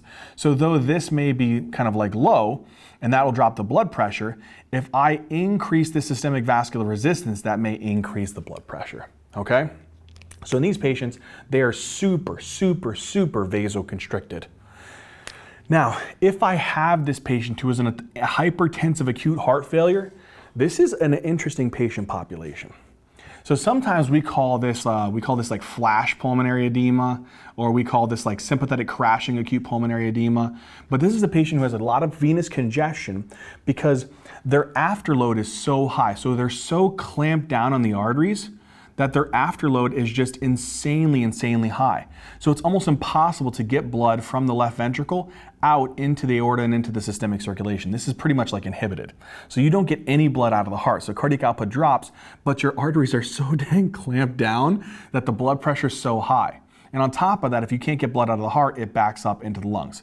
So this is actually called sympathetic crashing acute pulmonary edema, or flash pulmonary edema. And you can see this with super hypertensive patients. Now, the strategy for these patients is a little bit different. You can still do like things like nitrates, like nitroglycerin or morphine, BiPAP for these patients. I wouldn't diurese them because they're not a hypervolemic type of patient. This is a patient who you just need to kind of like dilate their arteries. You dilate their arteries, you reduce their afterload, and you improve forward flow and prevent any of that backflow back into the lungs. That's really it. And so for this patient population, it's all about afterload reduction. In other words, I need to decrease my systemic vascular resistance. That's all I got to do. And so the drugs that I actually find to be very beneficial in this particular situation is high-dose nitroglycerin. So high-dose nitroglycerin. Another one could be hydralazine and isosorbide dinitrate. I like this combo just because patients usually take, in this situation, they have a lot of acute kidney injuries because of them not perfusing organs. So I like to do hydralazine and isosorbide dinitrate. Another option is you could consider potentially a ACE inhibitor or an ARB. Because all of these are going to afterload reduce. They're going to reduce your systemic vascular resistance. If they reduce your systemic vascular resistance, what do they do to this equation then? So in this patient, right now, their blood pressure is like through the dang roof. And that's impairing their cardiac output because their resistance is so high, I can't get blood out of the heart. So what I'm going to do with this patient is I'm now going to reduce their systemic vascular resistance, and I'm going to allow for less afterload. If I have less afterload, then I'm going to help to be able to push more blood out of the heart. So the cardiac output will start to improve and go up a little bit. And so less fluid will back up into the lungs, and the blood pressure will start kind of normalizing to coming down. Okay, and that's what my goal is to try to get this to actually come down a little bit or to normalize. So that's kind of the goal with this particular therapy. Now you have the other patient. This is the one that's really scary. So again, when we talk about acute heart failure patients, just remember this is one of those variants. This is a kind of a relative variant where a patient has acute heart failure due to their systemic vascular resistance being so high, they're super hypertensive, that they actually require afterload reduction, nitroglycerin, and BiPAP. For all the other patient populations, they infarcted they have an MI, they stopped taking their medications, they blew a mitral valve, they blew an aortic valve, they went into acute renal failure. One of those particular reasons, and their cardiac output dropped so much that they didn't get blood out of their heart, they caused fluid to back up in their lungs, and the perfusion dropped so much that they went into potentially cardiogenic shock. Then you start thinking about diuretics, again, nitrates, potentially morphine, BiPAP, and then you go into this next particular situation. And this patient who maybe is hypotensive. So this patient has a very low blood pressure, hypotensive acute heart failure. So this is that cardiogenic shock.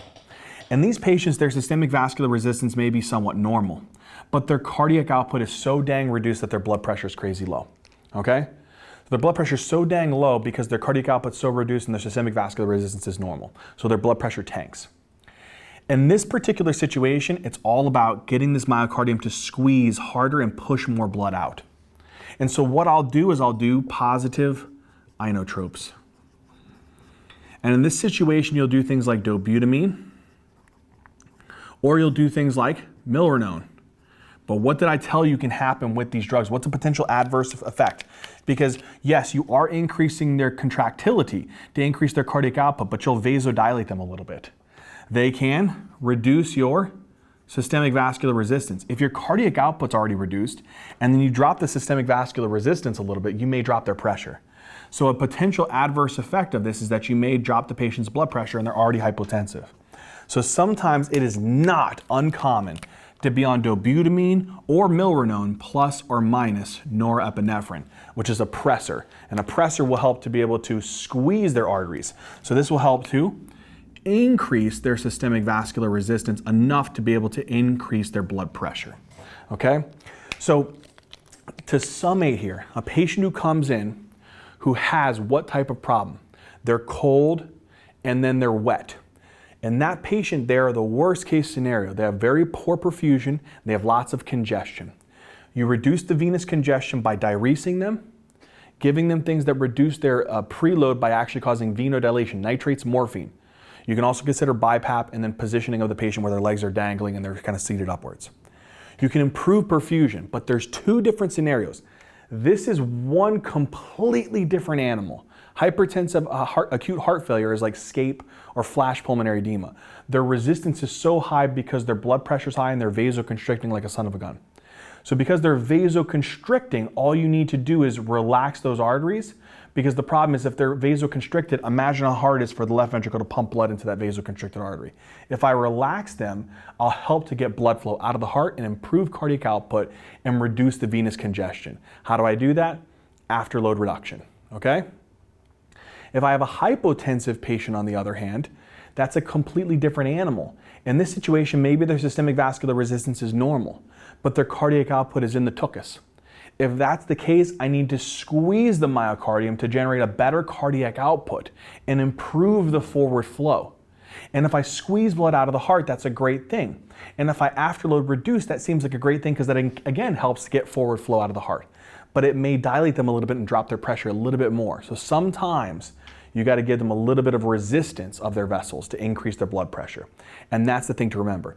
One thing, this annoys me so much, is if I put a patient who's hypotensive on dobutamine, or I put them on some type of like pressor of kind of that nature, hold their beta blockers. It makes no dang sense to be on a beta blocker and also be on dobutamine. Pick what you want, okay? So hold their actual beta blocker if they're on an inotrope like dobutamine. I would also be careful with ACE inhibitors or ARB. I would consider holding these medications if the patient has renal failure, acute renal failure. I wouldn't do these. They're going to potentially increase the creatinine even more. So with that being said, this covers everything that we need to know about heart failure management or drugs that are used in heart failure. I hope it made sense. Let's do a couple cases and put this into practice and really understand it. All right, engineers, let's do some questions here. All right, so we have a patient who's newly diagnosed with heart failure with reduced EF, is asymptomatic. Which of the following is the most appropriate drug to initiate for symptomatic and survival benefits? Well, it's always going to be an ACE inhibitor or an ARB, and then a beta blocker, okay? That's generally going to be the first kind of starting process here. So which one of those is an ACE inhibitor or ARB? That'll be the first line, and the next one will be a beta blocker. So in this case, lisinopril will be the first option because, again, sacubitril valsartan, that's an ANRI. We don't do that unless a patient's been on maximal or optimal ACE inhibitor or ARB, and they're still not having the exact point that we want them to be at. They still have a low EF, and again, they have a contraindication to them. So it should be C, lisinopril. Which of the following best describes the action of ACE inhibitors on the failing heart? Well, again, ACE inhibitors are going to reduce vascular resistance, so it's not A.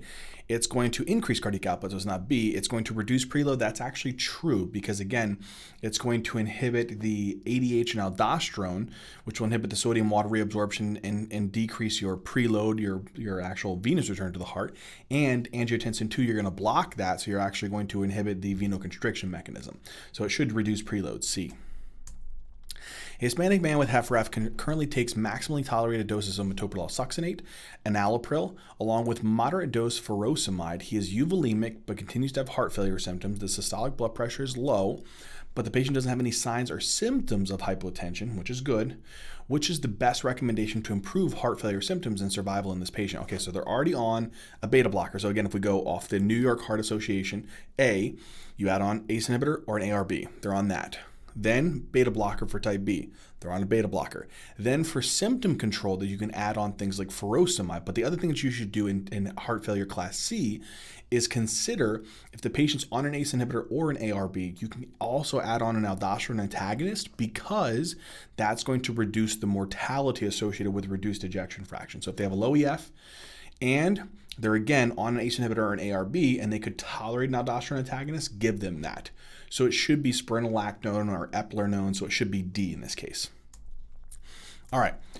4, beta blockers improve cardiac function in heart failure by, well, they do decrease cardiac remodeling, so that's definitely going to be one, that's likely the answer, but increases heart rate, no, it decreases it. It decreases renin release, and it decreases the activation of norepinephrine, or blocks norepinephrine if you want to think about it. So it should be A. 70-year-old woman has HFrEF and hypertension. She takes lisinopril, so that's the first line ACE inhibitor in Group A. She's on metoprolol tartarate, so that's for the class B. She feels well, has no cough, shortness of breath, or edema. Which of the following changes is most appropriate for her drug therapy? Well, if she's asymptomatic at this point, she's controlled on metoprolol and lisinopril, which is great, but here's the problem. As we talked about in the lecture, metoprolol tartarate is better for hypertension.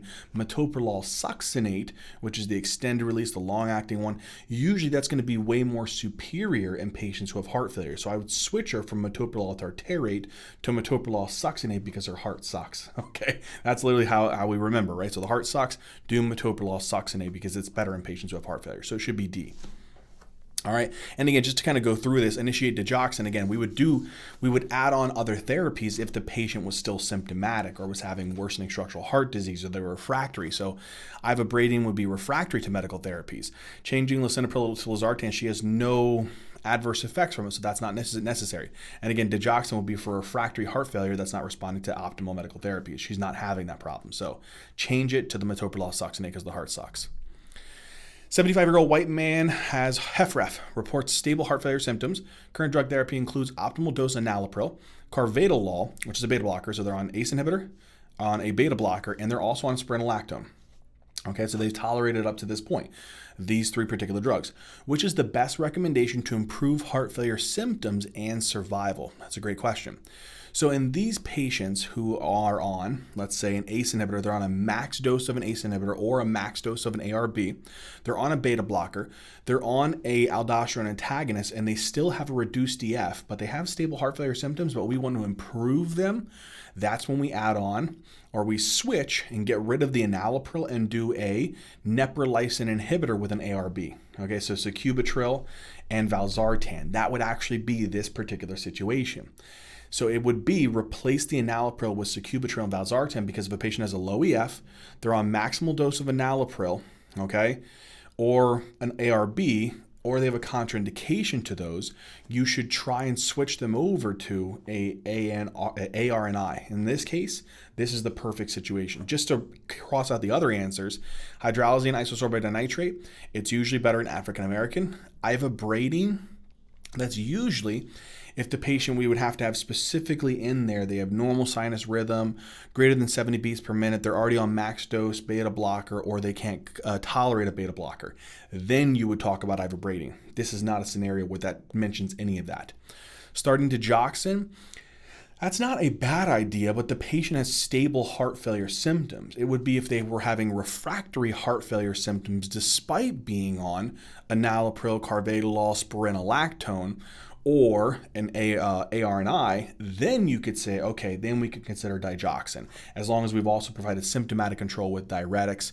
And again, then if you're at the last point where you're refractory, you can add on digoxin if they have a HFrEF. So in this case, it should be C. How is spironolactone beneficial in heart failure? Promotes a potassium excretion? No, it actually blocks that. Acts as an aldosterone agonist? No, it actually acts as an aldosterone antagonist. Prevents cardiac hypertrophy?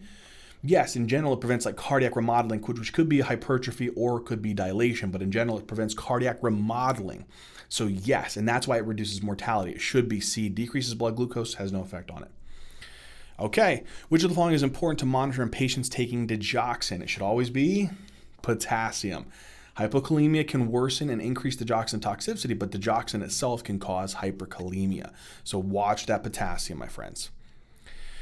Which of the following best describes the mechanism of action of milrinone in heart failure? What's a phosphodiesterase inhibitor of the type 3 flavor, and it works in the cardiac muscle to increase contractility.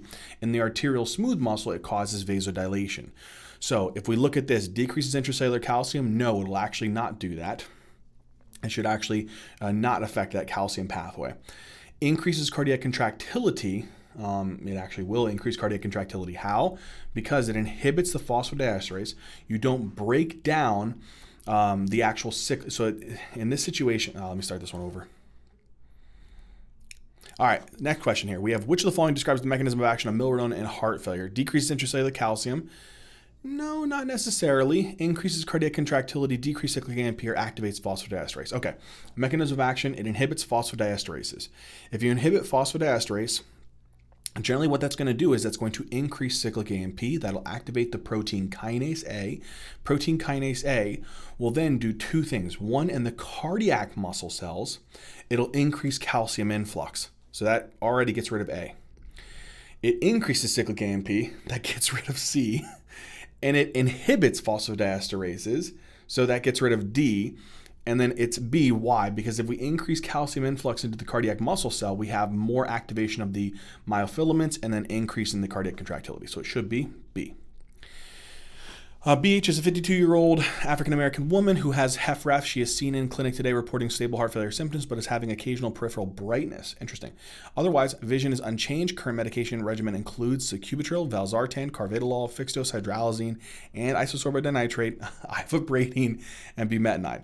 So this patient is on an ARNI, okay, so she either did not tolerate an ACE inhibitor or an ARB, or she would not be the best candidate for an ACE inhibitor or ARB. Or again, she would experience more benefit because she has a low EF and she would have benefit more from an ARNI. Okay, she's on a beta blocker, carvedilol. She's on hydralazine and isosorbate dinitrate, which is really interesting because that's been shown to be better than ACE inhibitors or ARBs in patients who have heart failure and they are African American. So that's a good component there. Ivabradine, so she must be normal sinus rhythm with a heart rate greater than 70 and already maxed on carvedilol. And then lastly, bumetanide, which is a diuretic to help with the symptomatic edema that she may have. Which is the best recommendation to minimize the adverse effects of peripheral brightness? Well, peripheral brightness, the only one that could potentially even do this would be two drugs. Generally, digoxin could cause some visual changes, and the ivabradine. Digoxin is not mentioned here. So because of that, the only other option here is going to be the ivabradine. So I would not stop all the heart failure medications. You'll probably put into acute heart failure. Don't discontinue the sacubitril valsartan, and it has no effect on that. And do nothing. This adverse effect will slowly improve over time. That's not necessarily true. And then reduce the dose of ivabradine. That is actually, I think that's the valid reason. Because again, it's only two drugs, digoxin or ivabradine. I would reduce the dose of the ivabradine and see if she's okay. So that is the answer. All right, my friends, that covers the actual questions and the cases here on heart failure medications. I hope it made sense. I hope that you guys enjoyed it. As always, thank you, love you, and until next time.